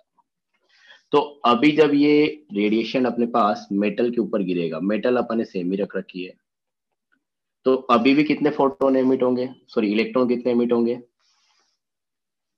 12। 12 भी एमिट होंगे, 12 इलेक्ट्रॉन। लेकिन अभी काइनेटिक एनर्जी कितनी रहेगी, 2। 2 2 इलेक्ट्रॉन वोल्ट। 2 electron volt. अच्छा, अब देखो कैसे मैं रिलेट करना चाह रहा था इससे, देखो कि जब अपने पास फ्रीक्वेंसी मतलब ये जो 6 इलेक्ट्रॉन के वोल्ट के करस्पॉन्डिंग फ्रीक्वेंसी से मान लो कि यहाँ पे म्यू 1 था, यहाँ पे फ्रीक्वेंसी अपन एनर्जी चेंज किया तो ऑब्वियसली चेंज होगी, तो म्यू 2 थी। तो जो अपने पास म्यू 1 फ्रीक्वेंसी है उसके करस्पॉन्डिंग भी 12 ही इलेक्ट्रॉन आए, क्योंकि वहां पे इंटेंसिटी कितनी थी, 12 फोटोन्स की थी, 12 भी फोटोन थे उस रेडिएशन में। यहाँ पे मैंने फ्रीक्वेंसी को म्यू 2 कर दिया, लेकिन इंटेंसिटी वही थी, मतलब नंबर ऑफ फोटोन्स वही थे, तो अपने पास फोटो इलेक्ट्रॉन भी सेम आए। तो फ्रीक्वेंसी को चेंज करने से काइनेटिक एनर्जी तो चेंज हो गया, लेकिन नंबर ऑफ फोटोन सेम है। अगर नंबर ऑफ फोटोन सेम है तो जो अपने पास फोटो इलेक्ट्रिक करंट रहेगा वो भी तो सेम रहेगा। सर ये नहीं बोलेंगे कि उनकी काइनेटिक एनर्जी ज़्यादा है तो फिर उनका टाइम कम होगा? तो टाइम का देखो, यहाँ पे जो तुम कंफ्यूज हो रहे हो, मेरे को समझ में आया तुम यहाँ पे हो रहे हो कि एक इलेक्ट्रॉन अपने पास 0 काइनेटिक एनर्जी के साथ है, एक अपने पास 2 इलेक्ट्रॉन वोल्ट के साथ है। तो तुम बोल रहे हो कि जो 0 काइनेटिक एनर्जी वाला है वो इस डिस्टेंस को ट्रेवल करने में ज्यादा टाइम लेगा और इस डिस्टेंस को 2 इलेक्ट्रॉन वोल्ट वाला कम टाइम लेगा, यही बोल रहे हो ना तुम? Yes sir. और टाइम का यहाँ पे रोल है तो उसके हिसाब से करंट चेंज हो जाना चाहिए। तो देखो यहाँ पे होगा क्या, ये जो बैटरी है ना, अगर मान लो कि ये बैटरी अपने पास क्या 100 वोल्ट का, तो ये 100 वोल्ट का बैटरी है, तो यहाँ पे इलेक्ट्रॉन कोई भी आए उस इलेक्ट्रॉन का एनर्जी हमेशा 100 इलेक्ट्रॉन वोल्ट के बराबर कर देगा। अगर ये 0 है तो उसको 100 इलेक्ट्रॉन वोल्ट का एनर्जी देके इसका भी एनर्जी पहुंचा देगा वो 100 इलेक्ट्रॉन वोल्ट। इसके पास पहले से 2 था तो इसको 98 इलेक्ट्रॉन वोल्ट देके इसको पहुंचा देगा 100 इलेक्ट्रॉन वोल्ट, तो अच्छा। सेम स्पीड से ओके ही सर। ट्रेवल करेगा इस बीच में। और ओके बैटरी सर। भी लगा रखी है ना अपन ने। और हाँ, अगर 100 अभी वोल्ट क्लियर है क्या, इलेक्ट्रॉन वोल्ट से ज़्यादा हो तो? मतलब मतलब जैसे अगर कम हो तो एक्स्ट्रा दे रहा है, अगर ज़्यादा हो तो क्या होता है? बैटरी अपन ज्यादा सोर्स की लगाएंगे ना यार। ओके सर, यस सर, समझ गया। क्योंकि इलेक्ट्रॉन का तो एनर्जी वैसे ही बहुत कम रहेगा, जो एक फोटो इलेक्ट्रॉन आएगा उसका तो इलेक्ट्रॉन वोल्ट में है, वो जो बैटरी लगाओगे उससे तो काफी ज्यादा करंट तुम जनरेट करवा सकते हो। हाँ, तो ये था अपने पास। तो ये बोल रहा, देखो यहाँ पे अपन ने देखा कि अपन ने एक तरीके से फ्रीक्वेंसी चेंज किया तो काइनेटिक एनर्जी चेंज हो गया, लेकिन जो इंटेंसिटी था that is number of photons, वो क्या था, सेम रखा। तो करंट सेम रहेगा क्योंकि अपने पास नंबर ऑफ फोटॉन्स जो थे वो सेम थे, इसलिए नंबर ऑफ फोटो इलेक्ट्रॉन जो एमिट हो रहे हैं वो भी सेम है। अब अगर मैं यही चीज सेम चीज करता कि मैंने जो अपने पास यहाँ पे था कि फ्रीक्वेंसी नहीं चेंज करके मैंने क्या कर दिया, इंटेंसिटी चेंज कर दिया, कि फोटोन जो 12 थे, 12 की जगह मान लो कि मैंने 2 फोटोन और ऐड कर दिए, तो ये हो गया अपने पास 14। तो अभी जो अपने पास इस मेटल के साथ जाके कोलाइड करेगा, इसका अपन बोल रहे थे इलेक्ट्रॉन वोल्ट। तो स्टार्टिंग में अपन ये लिया था कि फ्रीक्वेंसी अपने पास क्या है, म्यू 1। तो म्यू 1 फ्रीक्वेंसी अपन ने वही रखा, आपकी बार अपन इंटेंसिटी चेंज कर देते हैं, तो नंबर ऑफ फोटोन्स कितने कर दिए, 14 कर दिए। तो अभी जो अपने पास इलेक्ट्रॉन आएंगे वो कितने आएंगे, 14 फोटो इलेक्ट्रॉन्स आएंगे। और जो फोटो इलेक्ट्रॉन्स आएंगे वो किसके साथ आएंगे, kinetic energy maximum 1 electron volt के साथ ही आएंगे। तो देखो इंटेंसिटी अपन ने चेंज किया है, यहाँ पे ये इंटेंसिटी मान लो कि 2 था, इन दोनों केस में अपने पास इंटेंसिटी 1 था। तो इंटेंसिटी अपन ने सेम रखा, तो अपने पास क्या, फोटो इलेक्ट्रिक करंट सेम रखा क्योंकि नंबर ऑफ फोटोन सेम रहा। लेकिन जैसे अपन इंटेंसिटी चेंज किया तो इंटेंसिटी बढ़ाया तो अपने पास नंबर ऑफ फोटो इलेक्ट्रॉन्स बढ़ गया, तो करंट बढ़ जाएगा, लेकिन काइनेटिक एनर्जी वही है। तो मैं, ये तो अपन ने समझने वाली बात होगी, इस तरीके से कुछ हो रहा होगा। अब तुमको रिलेट करना है तो तुम मैथमेटिकली रिलेट कर सकते हो इस चीज को। देखो कैसे, जब भी क्वेश्चन आए और तुमको सोचने को बोला जाए तो तुमको कैसे सोचना है कि अपन ने करंट लिखा कि आई इक्वल टू अपने पास क्या होता है, number of photons into charge of 1 electron divided by time. तो टाइम का कोई रोल नहीं है। तो जो इंटेंसिटी है, सॉरी, जो करंट है अपने पास फोटो इलेक्ट्रिक करंट, वो डायरेक्टली प्रोपोर्शनल है किसके, नंबर ऑफ फोटो इलेक्ट्रॉन्स के, कितने इलेक्ट्रॉन्स अपने पास इजेक्ट हो रहे हैं। तो कितने इलेक्ट्रॉन्स इजेक्ट होंगे वो सीधा डिपेंड कर रहा है किसके ऊपर, कि इंटेंसिटी अपने पास क्या है लाइट की, कि पर सेकंड कितने फोटोन आ रहे हैं। जितने फोटोन आएंगे उतना अपने पास इलेक्ट्रॉन्स इजेक्ट होंगे, उतना ज्यादा करंट रहेगा। तो काइनेटिक एनर्जी मैक्सिमम की अगर अपन बात करें, क्योंकि मैंने जैसे बोला कि इन दोनों को ही रिलेट करके पूछेगा, तो काइनेटिक एनर्जी मैक्सिमम अपन ने डिफाइन किया था कि H new minus H nu not. तो पहली बात तो यहाँ पे एच कांस्टेंट है, और ये जो न्यू नोट है एक पर्टिकुलर मेटल के लिए फिक्स रहेगा, क्योंकि जैसे सोडियम है तो उसका कुछ फिक्स वर्क फंक्शन है, मतलब उसे निकालने के लिए एक पर्टिकुलर अमाउंट एनर्जी चाहिए होगा। वही अपन बात करें पोटेशियम की, तो पोटेशियम के लिए अलग वैल्यू होगी, मैग्नीशियम के लिए अलग वैल्यू होगी। तो ये भी एक पर्टिकुलर मेटल के लिए फिक्स हो गया। तो अपने पास ये फ्रीक्वेंसी ही है। तो अपने देखा भी था कि फ्रीक्वेंसी अगर अपन बढ़ाते हैं तो काइनेटिक एनर्जी बढ़ जाएगा, क्योंकि फ्रीक्वेंसी बढ़ने से फोटोन का एनर्जी बढ़ेगा, और ये पार्ट तो एक पर्टिकुलर मेटल के लिए क्या है, कांस्टेंट है। तो ये अगर बढ़ेगा तो काइनेटिक एनर्जी भी बढ़ जाएगा। तो जिस जिस चीज से फ्रीक्वेंसी चेंज होगी उस चीज से काइनेटिक एनर्जी चेंज होगी। तो तुमको ऐसे ध्यान रखना कि जिस चीज से फ्रीक्वेंसी चेंज हो गया उससे काइनेटिक एनर्जी भी चेंज हो जाएगा। और जिस चीज से अपने पास नंबर ऑफ फोटो इलेक्ट्रॉन्स जो एमिट हो रहे हैं अगर वो चेंज हो जाएगा तो उससे अपने पास फोटो इलेक्ट्रिक करंट भी चेंज हो जाएगा। तो दो ही टाइप के केस बना के तुमसे क्वेश्चन पूछेगा, तो मैं डायरेक्ट लिखा देता हूँ। केस 1 कि फॉर पर्टिकुलर लाइट सोर्स या source of light of constant frequency, कि कांस्टेंट फ्रीक्वेंसी का अपने पास क्या है, लाइट सोर्स है। मतलब फ्रीक्वेंसी अपने पास फिक्स हो गई, मतलब उसका काइनेटिक एनर्जी हमेशा कांस्टेंट रहेगा।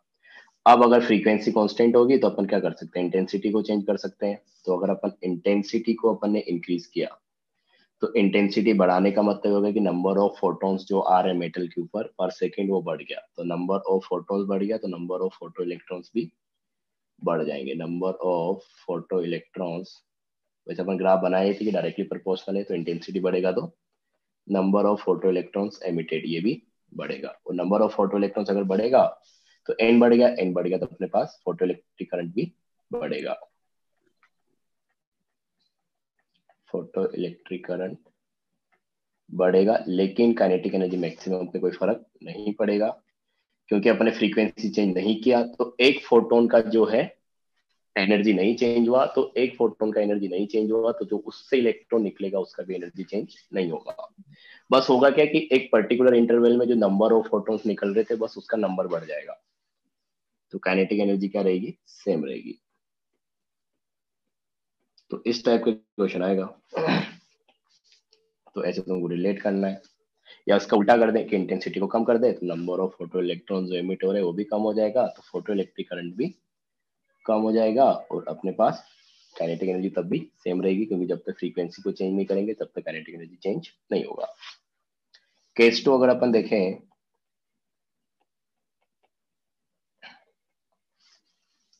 तो अब अपन बात कर रहे हैं कि for particular light source of constant intensity, कि कांस्टेंट इंटेंसिटी का अपने पास क्या है, लाइट सोर्स है। तो इंटेंसिटी पिक्स हो गया, मतलब एक सेकेंड में जो फोटोन्स आ रहे हैं उससे वो पिक्स हो गया, ठीक है। अब अपन फ्रीक्वेंसी को चेंज कर सकते हैं, तो फ्रीक्वेंसी को चेंज करने का मतलब हो गया कि एक फोटोन की एनर्जी को अपन कम ज्यादा कर सकते हैं। तो इंटेंसिटी तो अपने पास सेम हो गया, तो इंटेंसिटी को अपन चेंज कर ही नहीं पाएंगे। तो अगर मैं फ्रीक्वेंसी को चेंज करता हूँ, कि अगर मैंने मान लो कि फोटोन की फ्रीक्वेंसी बढ़ा दी, तो फोटोन की फ्रीक्वेंसी बढ़ेगी तो एक तरीके से काइनेटिक एनर्जी मैक्सिमम बढ़ेगी, क्योंकि तो डायरेक्ट रिलेटेड है। अच्छा, एक और चीज अपन बोल सकते हैं कि फोटोन का फ्रीक्वेंसी बढ़ा दिया या उसका वेवलेंथ कम कर दिया, इसके हिसाब से भी बात करा सकता है वो, कि अगर मैं क्या करता हूँ, वेवलेंथ को कम करता हूँ, तो वेवलेंथ कम करने का मतलब एनर्जी बढ़ गया, तो एनर्जी बढ़ेगा तो काइनेटिक एनर्जी वापस बढ़ेगा। और काइनेटिक एनर्जी को ऐसे भी बोल सकता है कि जो मैक्सिमम वेलोसिटी है पॉसिबल वो भी बढ़ जाएगी। तो ये हो गया अपने पास। लेकिन जो करंट रहेगा वो अभी भी सेम रहेगा, क्योंकि इंटेंसिटी सेम है, इसलिए नंबर ऑफ फोटो इलेक्ट्रॉन जो एमिट होंगे वो उतने ही होंगे, फ्रीक्वेंसी को तुम कितना भी चेंज कर लो। तो ये अपने पास सेम रहेगा, फोटो इलेक्ट्रिक करंट आई।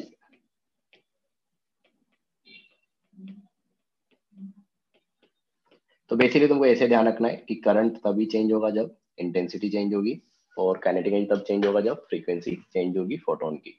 बस क्लियर है क्या ये? Yes sir. हाँ, तो ध्यान दो, तुमको वही 2 पॉइंट रखने थे, बाकी समझने के लिए अपन इतना कुछ किया कि इंटेंसिटी से करंट चेंज होगा और फ्रीक्वेंसी से काइनेटिक एनर्जी मैक्सिमम चेंज होगा। बस ये 2 पॉइंट ध्यान रखना है। तो शॉर्ट नोट्स बनाओ तो उसमें ये लिख लेना है, कैसे हुआ उसको अपन डिस्कशन कर ही चुके हैं। लास्ट इसमें जो समझने वाला टॉपिक बचा है वो है अपने पास स्टॉपिंग पोटेंशियल। स्टॉपिंग पोटेंशियल या फिर स्टॉपिंग एनर्जी। तो नाम से पता चल रहा है स्टॉपिंग एनर्जी मतलब कुछ एनर्जी अपने को लगाना है किसी चीज को रोकने के लिए। तो कुछ नहीं करना है, अपने ने जो पहले वो पढ़ा था आगे डायग्राम, अच्छा काफी से निकाल तो सकते हैं, बनाना पड़ेगा फिर तो।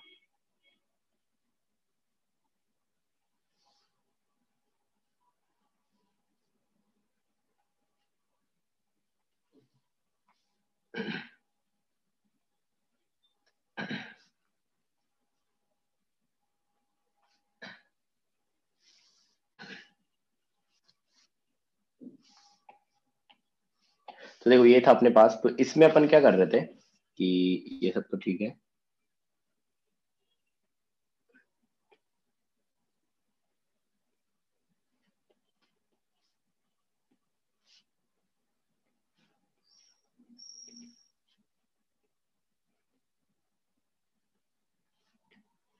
सर ये सर्किट फिर से बना लें। वही कर लेते हैं, ज्यादा आसान भी रहेगा, तो इसमें कुछ बहुत सारी चीजें चेंज करनी पड़ जाएगी। तो देखो अपने पास वही था सिस्टम कि अपने पास ये हो गया मेटल, और ये अपने पास दूसरा इलेक्ट्रोड हो गया, और इसमें अपने पास ये था, इससे कनेक्ट किया, इससे कनेक्ट किया। अब देखो अपन ने क्या किया, सिंपली यहाँ पे थोड़ा सा बस चेंज किया अपन ने कि जो बैटरी का पोलरिटी था वो चेंज कर दिया, मतलब जो प्लस था उसको माइनस कर दिया, जो माइनस था उसको प्लस कर दिया, इस तरीके से कुछ, ये माइनस ये प्लस, इस तरीके से, ये यहाँ पे प्लस कर दिया, इधर माइनस कर दिया, तो ये वाला इलेक्ट्रोड माइनस हो जाएगा, अब ये वाला इलेक्ट्रोड प्लस हो जाएगा। तो ये अपन ने चेंज किया है, ठीक है। तो अब अपने पास क्या है, यहाँ पे अमीटर की जरूरत भी नहीं पड़ेगी, कोई करंट फ्लो ही नहीं करेगा, अभी देखना अपन समझेंगे क्यों नहीं करेगा इस तरीके से। तो ये अपने पास सर्किट हो गया। तो ये हो गया अपने पास कि इस टाइप का अरेंजमेंट था जैसे अपने पास पहले था। अब अपन ने वही किया कि यहाँ पे अपन ने क्या किया कि एनर्जी लेके आए अपन फोटॉन्स। तो जो फोटोन आ रहा है या जो लाइट रेडिएशन आ रहा है वापस वही है कि फोटो इलेक्ट्रिक इफेक्ट तो हो ही रहा होगा, तो इसका फ्रीक्वेंसी थ्रेशोल्ड फ्रीक्वेंसी से ज्यादा रहेगा मेटल के। तो यहाँ से अपने पास अभी इलेक्ट्रॉन निकला। अब जैसे ही ये इलेक्ट्रॉन अभी निकलेगा तो इलेक्ट्रॉन के ऊपर खुद क्या है, नेगेटिव चार्ज है, और अपन ने जो बैटरी लगाया उसका अपने नेगेटिव टर्मिनल क्या कर दिया, इलेक्ट्रॉन के सामने कर दिया। तो अभी जो ये इलेक्ट्रॉन आ रहा है तो एक तरीके से अभी ये अट्रैक्ट तो नहीं होगा, तो रिपेल होगा। तो बेसिकली अपने पास अपन क्या करना चाह रहे हैं कि अच्छा ये बताइए क्या ये तरीका होगा एक तरीके से किसको, इलेक्ट्रॉन का काइनेटिक एनर्जी मेजर करने का, कि अपने पास यहाँ से इलेक्ट्रॉन आएगा, अब उस इलेक्ट्रॉन के ऑपोजिट डायरेक्शन में अपन ने पोटेंशियल लगा दिया या नेगेटिव टर्मिनल लगा दिया। तो अब जो अपने पास है कि नेगेटिव टर्मिनल अपन ने लगाया है एक तरीके से यहाँ पे, तो जो इलेक्ट्रॉन निकलेगा वो इस टर्मिनल से रिपेल होगा। अब अगर यहाँ से जो बैटरी के पास एनर्जी आ रही है या जो यहाँ से फोर्स जनरेट हो रहा है, अगर वो इतना सफिशिएंट है कि वो इलेक्ट्रॉन कुछ सर्टेन काइनेटिक एनर्जी से आ रहा है, लेकिन उस पर इतना फोर्स लगा दिया कि वो काइनेटिक एनर्जी क्या हो जाए, खत्म हो जाए, मतलब उसके बाद जो काइनेटिक एनर्जी की फॉर्म में थी वो एनर्जी खत्म हो जाए, वो तुरंत जीरो हो जाए। तो स्टॉपिंग पोटेंशियल बेसिकली वही है कि जब इलेक्ट्रॉन अपने पास मेटल से एमिट होगा, तो इस मेटल से जब इलेक्ट्रॉन एमिट हो रहा है तो कुछ काइनेटिक एनर्जी के साथ आएगा, जो कि क्या रहेगा, फोटोन का एनर्जी माइनस थ्रेशोल्ड एनर्जी के डिफरेंस के बराबर। तो जो इलेक्ट्रॉन काइनेटिक एनर्जी के साथ आ रहा है, अगर उस इलेक्ट्रॉन को मेरे को रोकना है तो उसको रोकने के लिए मेरे को कितना वोल्ट का बैटरी लगाना पड़ेगा, उस वोल्टेज को अपन क्या बोल रहे हैं, स्टॉपिंग पोटेंशियल। तो उस वोल्टेज के करस्पॉन्डिंग कुछ एनर्जी रहेगी, उस एनर्जी को अपन क्या बोल रहे हैं, स्टॉपिंग एनर्जी। तो बेसिकली अपने पास ये हो रहा है। तो इलेक्ट्रॉन को रोकने के लिए जो अपने को पोटेंशियल लगाना पड़ेगा या जो एनर्जी चाहिए होगी, उस एनर्जी को अपन क्या बोल रहे हैं, स्टॉपिंग एनर्जी। तो अपन बैटरी लगा के मेजर कर सकते हैं कि अपन ने मान लो कि जैसे धीरे धीरे क्या करेंगे, अपन वोल्टेज बढ़ाएंगे कि मान लो कि अपने पास लाइट रेडिएशन आ रहा है, यहाँ से इलेक्ट्रॉन निकलना स्टार्ट करेंगे कुछ काइनेटिक एनर्जी के साथ। स्टार्टिंग मान लो कि अपन ने यहाँ पे कोई बैटरी नहीं लगा रखी थी, जब यहाँ पे बैटरी नहीं रहेगा तो एक तरीके से यहाँ पे वो भी नहीं रहेगा, तो मेटल से इलेक्ट्रॉन निकलेंगे freely.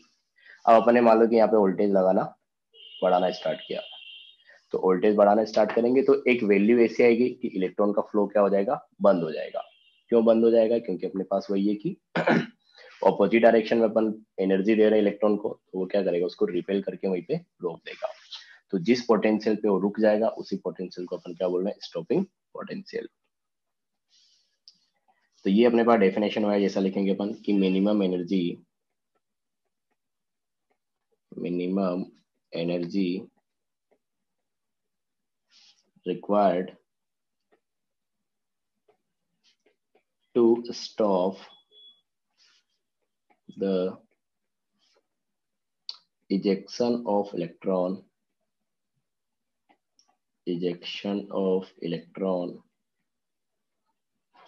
from metal surface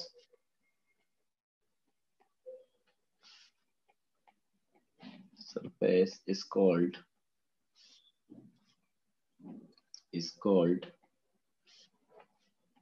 stopping energy।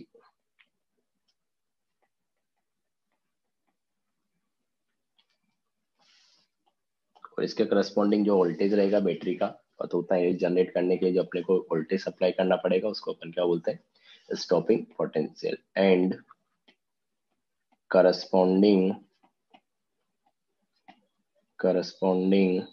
potential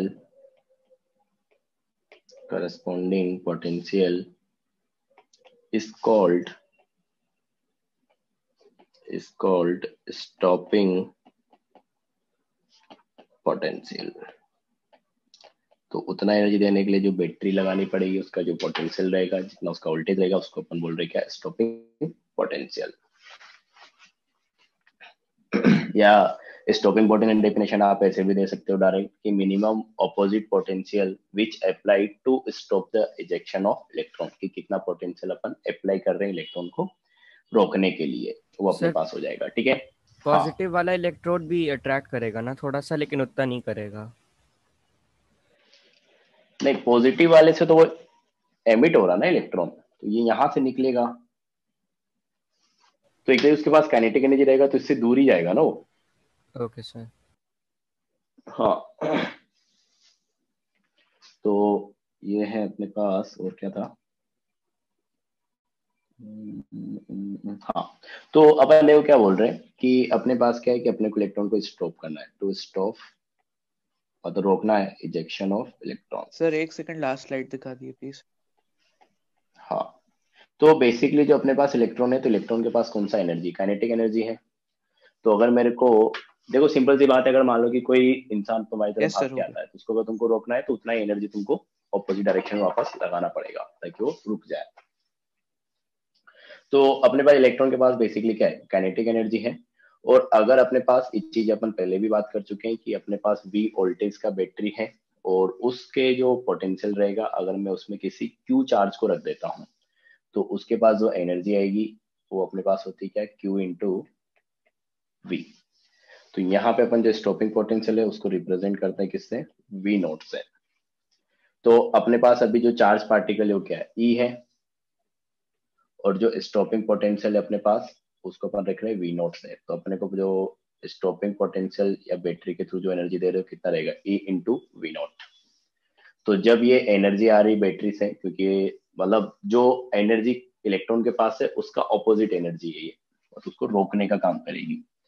तो इलेक्ट्रॉन के पास एनर्जी है कौन सा, काइनेटिक एनर्जी मैक्सिमम। तो इसके बराबर अमाउंट में अगर मैं बैटरी से एनर्जी लगा दूं ऑपोजिट डायरेक्शन में, तो अपने पास जो इलेक्ट्रॉन है वो क्या हो जाएगा, रुक जाएगा। तो एक तरह से अपन ने एनर्जी को बैलेंस किया है, इलेक्ट्रॉन के पास कुछ एनर्जी है, उसको रोकने के लिए अपन ने ऑपोजिट डायरेक्शन से एनर्जी लगाया, तो जैसे दोनों एनर्जी इक्वल होगा तो इलेक्ट्रॉन रुक जाएगा। तो फॉर्मूला जब अपने पास आएगा वैसा कुछ आएगा कि kinetic energy maximum equal to Q into V not. तो Q अपने पास क्या होगा, इलेक्ट्रॉन का चार्ज, दैट इज E। तो अगर अपने को स्टॉपिंग पोटेंशियल निकालना है V नॉट, तो V नॉट इक्वल टू अपने पास होता है kinetic energy maximum divided by electronic charge E। तो ये फॉर्मूला रहेगा अपने पास स्टॉपिंग एंड पोटेंशियल को निकालने का। तो एक और चीज यहाँ पे है कि जो अपने पास है कि stopping potential electronic charge E जो है, ये तो एक तरीके से कांस्टेंट है कि 1.6 इंटू 10⁻⁹। तो जिस जिस चीज पे काइनेटिक एनर्जी मैक्सिमम डिपेंड कर रहा था, उस चीज पे स्टॉपिंग पोटेंशियल भी डिपेंड करेगा। तो जैसे अपन बोल रहे थे कि काइनेटिक एनर्जी मैक्सिमम सिर्फ फ्रीक्वेंसी को चेंज करने पे चेंज हो रही थी, अगर अपन क्या करें, पर्टिकुलर सोर्स से अगर लाइट आ रही है और किसी सर्टेन मेटल के ऊपर जाके गिर रही है, तो अगर काइनेटिक एनर्जी फ्रीक्वेंसी को चेंज करने पे हो रहा है, तो वो सी बात है कि स्टॉपिंग पोटेंशियल भी उसी से चेंज होगा, क्योंकि काइनेटिक एनर्जी को ही तो अपने को क्या करना है, अपोज करना है। तो जितना ज्यादा काइनेटिक एनर्जी रहेगा उतना ज्यादा अपने को अपोज करने के लिए बैटरी का पावर लगाना पड़ेगा। तो ये है अपने पास। तो इसी फॉर्मूले को अपन ऐसे भी लिख सकते हैं कि काइनेटिक एनर्जी को अपन क्या लिख सकते हैं कि H new minus H new not divided by E। तो ये स्टॉपिंग पोटेंशियल V नॉट जो है ये अपने पास बन जाएगा H upon E into frequency new minus H upon E into frequency new not.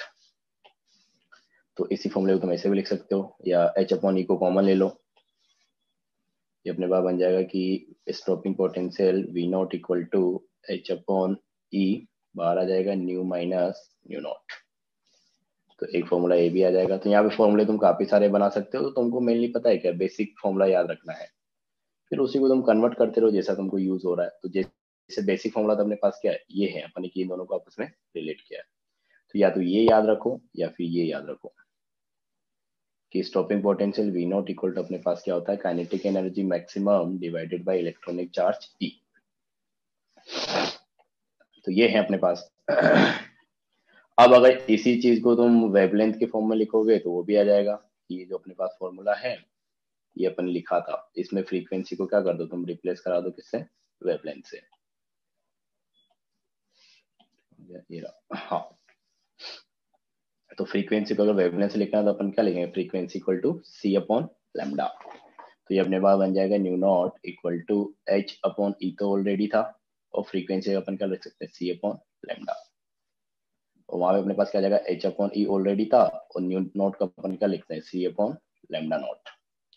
तो एच सी अपॉन ई ये वापस कॉमन आ जाएगा कि एच सी अपॉन ई ये कॉमन आ गया, तो अपने पास आ गया 1 upon lambda minus 1 upon lambda not.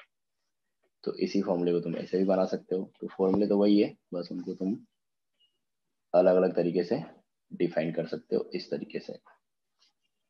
तो ये अपने पास सेकंड फॉर्मूला हो गया। सर तो इलेक्ट्रॉन मेटल सरफेस पे आ जाएगा। क्या चीज, सर इलेक्ट्रॉन जो है मेटल इलेक्ट्रॉन सरफेस देखो, हाँ मतलब सोच तुम सही रहो कि इलेक्ट्रॉन मेटल मतलब एनर्जी अगर ज्यादा नहीं तो मेटल सरफेस पे तो था ही ऑलरेडी, लेकिन वो बाहर नहीं निकल पा रहा ना, क्योंकि अपन ने उसको ऊपर से दबा रखा है। सिंपली मतलब तो ये हुआ ना कि एनर्जी अपन ने ऊपर डाली था, उसको दबा दिया है, तो वो बाहर नहीं निकलेगा। तो एक तरीके से क्या होगा, उसी के साथ मेटल आयन के साथ अगर अट्रैक्शन में रहेगा, लाइट एनर्जी देना बंद कर दी तो फिर सर तब भी वो उसमें नहीं जा वापस बाहर निकलने जाएगा लगेगा। सर, क्योंकि वो पॉजिटिव चार्ज है, वो क्या अंदर जी, नहीं जा पाएगा। अगर सर ने लाइट एनर्जी देना बंद कर दिया हम्म, और लेकिन लाइट ये वो पॉजिटिव टर्मिनल के पास जा ही नहीं पाएगा, क्यों नहीं जा पाएगा?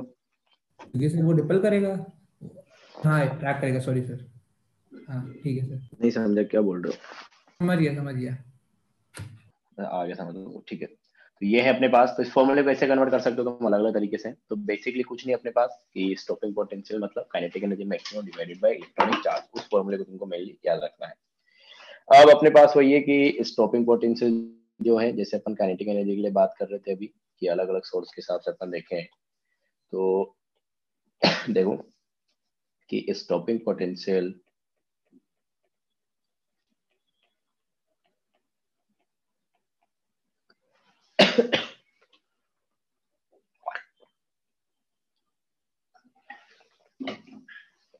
depends on frequency of light frequency of light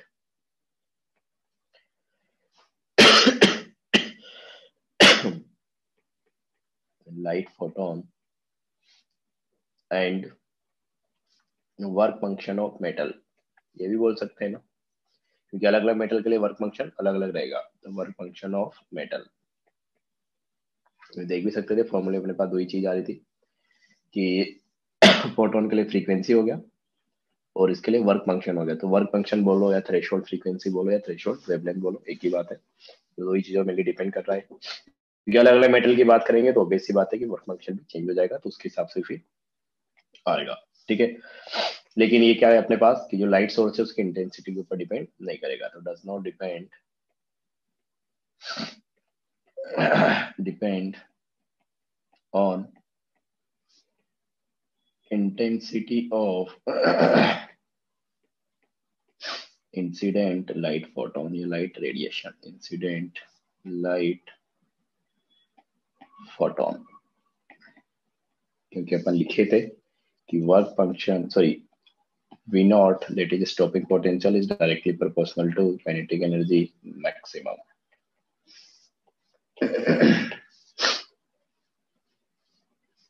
तो ये है अपने पास। तो जब जब काइनेटिक चेंज होगा तब तक ये भी चेंज होगा। अब अपने को यहाँ पे एक ग्राफ बनाना है, लास्ट यही बचा है इसमें दो ग्राफ, उसके बाद कुछ क्वेश्चन प्रैक्टिस करेंगे, टाइम बचा तो नहीं तो बाद में करेंगे, फिर नेक्स्ट टॉपिक स्टार्ट करेंगे। तो कुछ ग्राफ और भी आएंगे, देखेंगे उनको बनाना होगा तो। हाँ तो लास्ट अपने पास की ग्राफ्स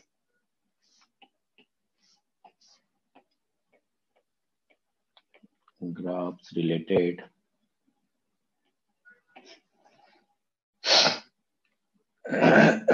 या graphs related graphs between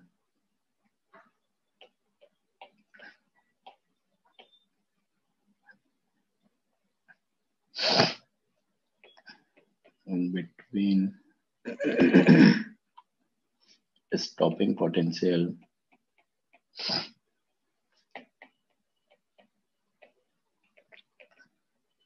V naught and frequency।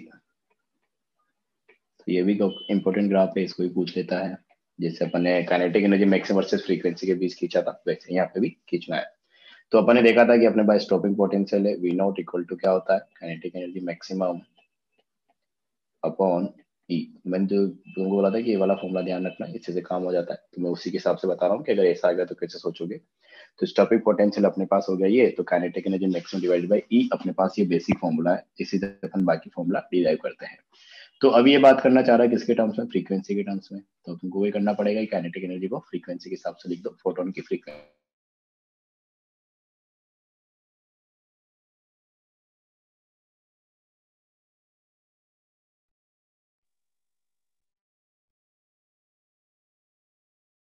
Sir आपकी आवाज नहीं आ रही। फ्रीक्वेंसी न्यू नॉट आ तो रहा है, नहीं आ रहा है बाकी लोग। अभी आ रहा है सर। अब आ रहा है। अच्छा यस अब आ रही है। चलो, हाँ। तो अपने को ग्राफ खींचना था stopping potential V not versus frequency के बीच। तो मैं यहाँ पे ऐसा बोल रहा था कि अपन ने, मैंने जैसे बोला था कि बेसिकली बेसिक फॉर्मूला यही है जो तुमको ध्यान रखना है, इसी से बाकी चीजें अपने को डिराइव करनी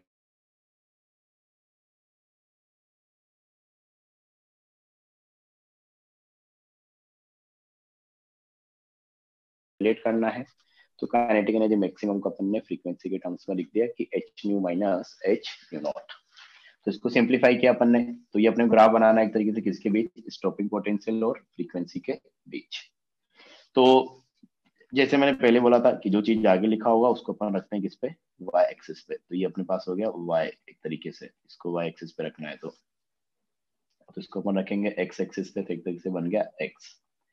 तो ग्राफ का नेचर अगर देखोगे तो ये y हो गया, तो h अपॉन e, h भी कांस्टेंट है, e भी कांस्टेंट है, तो कांस्टेंट बन जाएगा, दैट इज, अच्छा पहले बाद में देखना है इसको कि फ्रीक्वेंसी अपने पास क्या हो गया x, ठीक है। अब इसके आगे अपने पास क्या है, h है और e है, तो h भी कांस्टेंट है, e भी कांस्टेंट है, तो एक तरीके से कांस्टेंट बन जाएगा।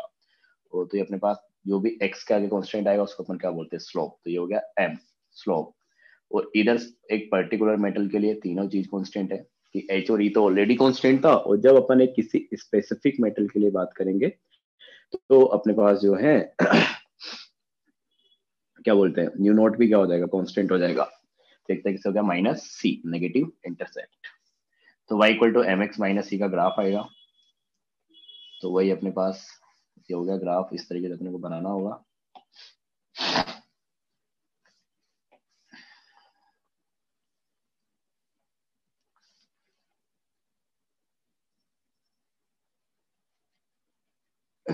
ये है। तो अब अगर इसमें देखें अपन, तो अपने पास यहाँ पे हो गया क्या, थ्रेशोल्ड, सॉरी स्टॉपिंग पोटेंशियल, और यहाँ पे अपने पास हो गया क्या, frequency. y equal to M X minus C का ग्राफ है, तो अपने पास स्ट्रेट लाइन आएगी नेगेटिव इंटरसेप्ट के साथ। नेगेटिव इंटरसेप्ट मतलब यहाँ नीचे से लाइन आएगी इस तरीके से। तो नीचे वाला पोर्शन तो मैथमेटिकल हो गया, फोटोइलेक्ट्रिक इफेक्ट तो यहीं से आएगा, इसके बाद पहले ही बात की जाए तो इस तरीके से अपने पास लाइन आ जाएगा।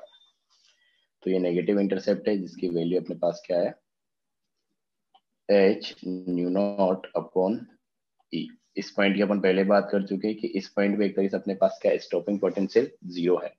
तो इस इक्वेशन में अगर स्टॉपिंग पोटेंशियल जीरो रखोगे तो न्यू इक्वल टू क्या आ जाएगा, न्यू नॉट। तो इस पॉइंट के बाद एक तरीके से फोटोइलेक्ट्रिक इफेक्ट आने लगेगा, क्योंकि इस पॉइंट के बाद जो फ्रीक्वेंसी है वो थ्रेशोल्ड फ्रीक्वेंसी से ज्यादा हो जाएगी, क्योंकि यहाँ पे बराबर है। और ये एंगल अपने पास अगर थीटा है तो स्लोप अपने पास हो जाएगा m equal to tan theta. तो टेन थीटा इक्वल टू अपने पास आ जाएगा, अपने क्या देखा, h अपॉन e। तो जब काइनेटिक एनर्जी वर्सेस फ्रीक्वेंसी खींच रहे थे तो वहां पे अपने पास स्लोप था किसके बराबर, प्लांक्स कांस्टेंट के। और अभी जब अपन खींच रहे तो अपने पास स्लोप हो गया क्या, h अपॉन e, क्योंकि स्टॉपिंग पोटेंशियल अगर अपने निकाला काइनेटिक एनर्जी से तो अपने बेसिकली e से ही डिवाइड किया है, इलेक्ट्रॉनिक चार्ज से ही डिवाइड किया है यहाँ पे। तो h अपॉन ई स्लोप आ गया। तो वो कम से कम 3 या 4 बार ऐसा हो चुका है जेईई मेंस में, डायरेक्ट ग्राफ के स्लोप वगैरह पूछे गए तुमसे। तो ये हो गया अपने पास तो इस तरीके से अपने पास स्लोप हो गया, इंटरसेप्ट अपने लिख ही लिया कि अपने पास ये है, बाकी तो क्या है, इतना ही लिखना है। अब एक ग्राफ वो ऐसे पूछता है तो मैं इससे स्लोप हो गया, इंटरसेप्ट भी लिख लो साथ में यहाँ पे, C intercept equal to negative है तो minus H up C upon sorry H nu not upon E. ये अपने पास इंटरसेप्ट है सी। तो ये हो गया अपने पास, ठीक है। तो ये तो अपने पास बेसिक ग्राफ हो गया। इससे रिलेटेड क्वेश्चंस कभी कभी ऐसे भी आ जाता है, देखो किस तरीके से है कि, हाँ तो उन्हीं से पूछता हूँ मैं, थोड़ा रिलेट करना होगा, कुछ नहीं है, सेम ग्राफ है कि अपने पास ये ग्राफ हो गया। इसने इधर लिया क्या, स्टॉपिंग पोटेंशियल, इस एक्सिस पे ले लिया अपन ने स्टॉपिंग पोटेंशियल, और इस पे ले लिया अपन ने 1/λ। तो देखो फ्रीक्वेंसी अपन ने पहले ले रखा था और इधर इसने ले लिया 1/λ। तो अपने को बताया कि फ्रीक्वेंसी के इनवर्सली प्रोपोर्शनल है, फ्रीक्वेंसी इनवर्सली प्रोपोर्शनल है वेवलेंथ के, तो 1/λ के साथ भी सेम पैटर्न के साथ ग्राफ आएगा। तो इसने तुमको ऐसे दे रखा है कि अपने पास दो लाइन आ रही है, एक ये है और एक अपने पास ये है। तो ये मैं बोल रहा हूँ कि मेटल 1 के लिए है और ये मैं बोल रहा हूँ कि मेटल 2 के लिए है।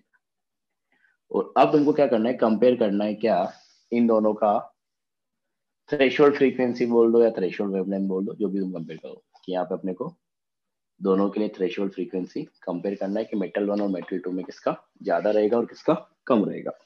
अच्छा तुम तो ये करो, यहाँ पे फ्रीक्वेंसी ही कर लो, तो ये बता पाते हो कि नहीं, ये तो देखो मैं। तो तुमको कंपेयर करना है दोनों का थ्रेशोल्ड फ्रीक्वेंसी कि मेटल 1 का ज्यादा है मेटल 2 का ज्यादा है। सो मेटल 2 का ज्यादा है। मेटल 2 का ज्यादा है, क्यों, ऐसा क्यों लग रहा है तुमको, सर क्योंकि कोई सर वो रीजन?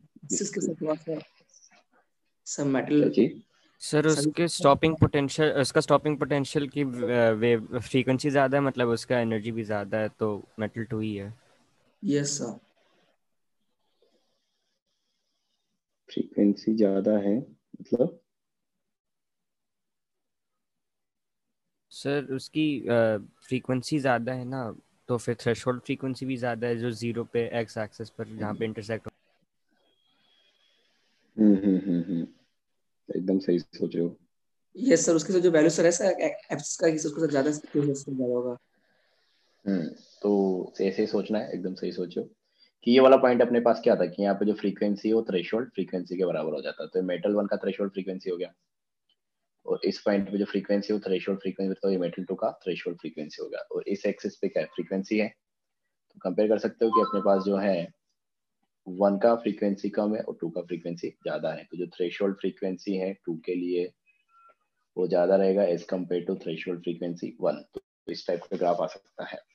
अब अगर इसी चीज को मैं क्या कर देता, 1/λ कर देता, तो सेम ग्राफ को तो दोबारा बना लेते हैं, काम करते हैं, थोड़ा सा ही चेंज करना होगा।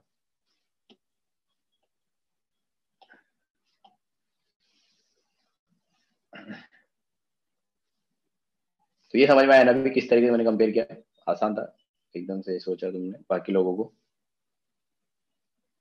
अरे बाकी लोगों के लिए रहे कि अच्छे से सही से बताऊं, सही से बताने क्या उतना ही देखना था उसमें। ये अपने पास है, ठीक है। अब मैंने मान लो कि ग्राफ में कर दिया क्या, 1/λ। अब क्या करोगे, सर मेटल 2 अब के तुमको मान लो कि थ्रेशोल्ड वेवलेंथ कंपेयर, अब तुमको मान लो कि थ्रेशोल्ड वेवलेंथ ही कंपेयर करना है। देखो ऊपर वाले ग्राफ से देख के नहीं बोलना है, क्योंकि ऊपर वाले ग्राफ में जो है सेम ही तो ग्राफ अपने रिपीट किया है, मतलब सोचने का प्रोसेस तुमको देखना है कि कैसे सोचोगे। क्योंकि ऊपर वाले ग्राफ में फ्रीक्वेंसी ज्यादा है तो इसमें भी ज्यादा रहेगी, क्योंकि अपने कुछ चेंज थोड़ी किया हो, तो ऐसे कैसे कॉपी पेस्ट कर दिया। तो तुमको थ्रेशोल्ड वेवलेंथ कंपेयर करना है तो कैसे सोचोगे, तो यहाँ पे भी देखो वैसे ही सोचना रहेगा अपने को कि ये वाला पॉइंट पे अब क्या होगा, इधर 1/λ ले लिया, पहले फ्रीक्वेंसी था और अपने को पता है कि frequency is inversely proportional to lambda, that is 1/λ। तो फ्रीक्वेंसी की जगह 1/λ अपन रख सकते हैं।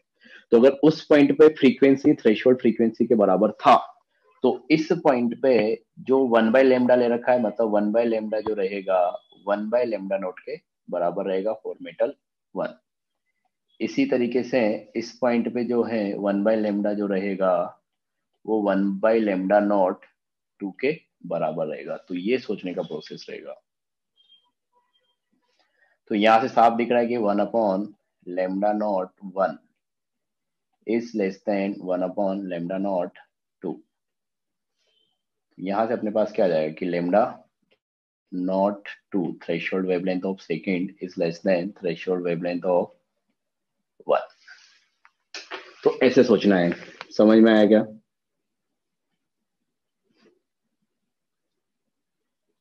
अरे क्लियर है? Yes sir. अच्छा, अगर मैं तुमसे पूछूं कि इन दोनों के स्लोप क्या होंगे, इक्वल होंगे कि अलग अलग होंगे, मेटल ए और मेटल बी के?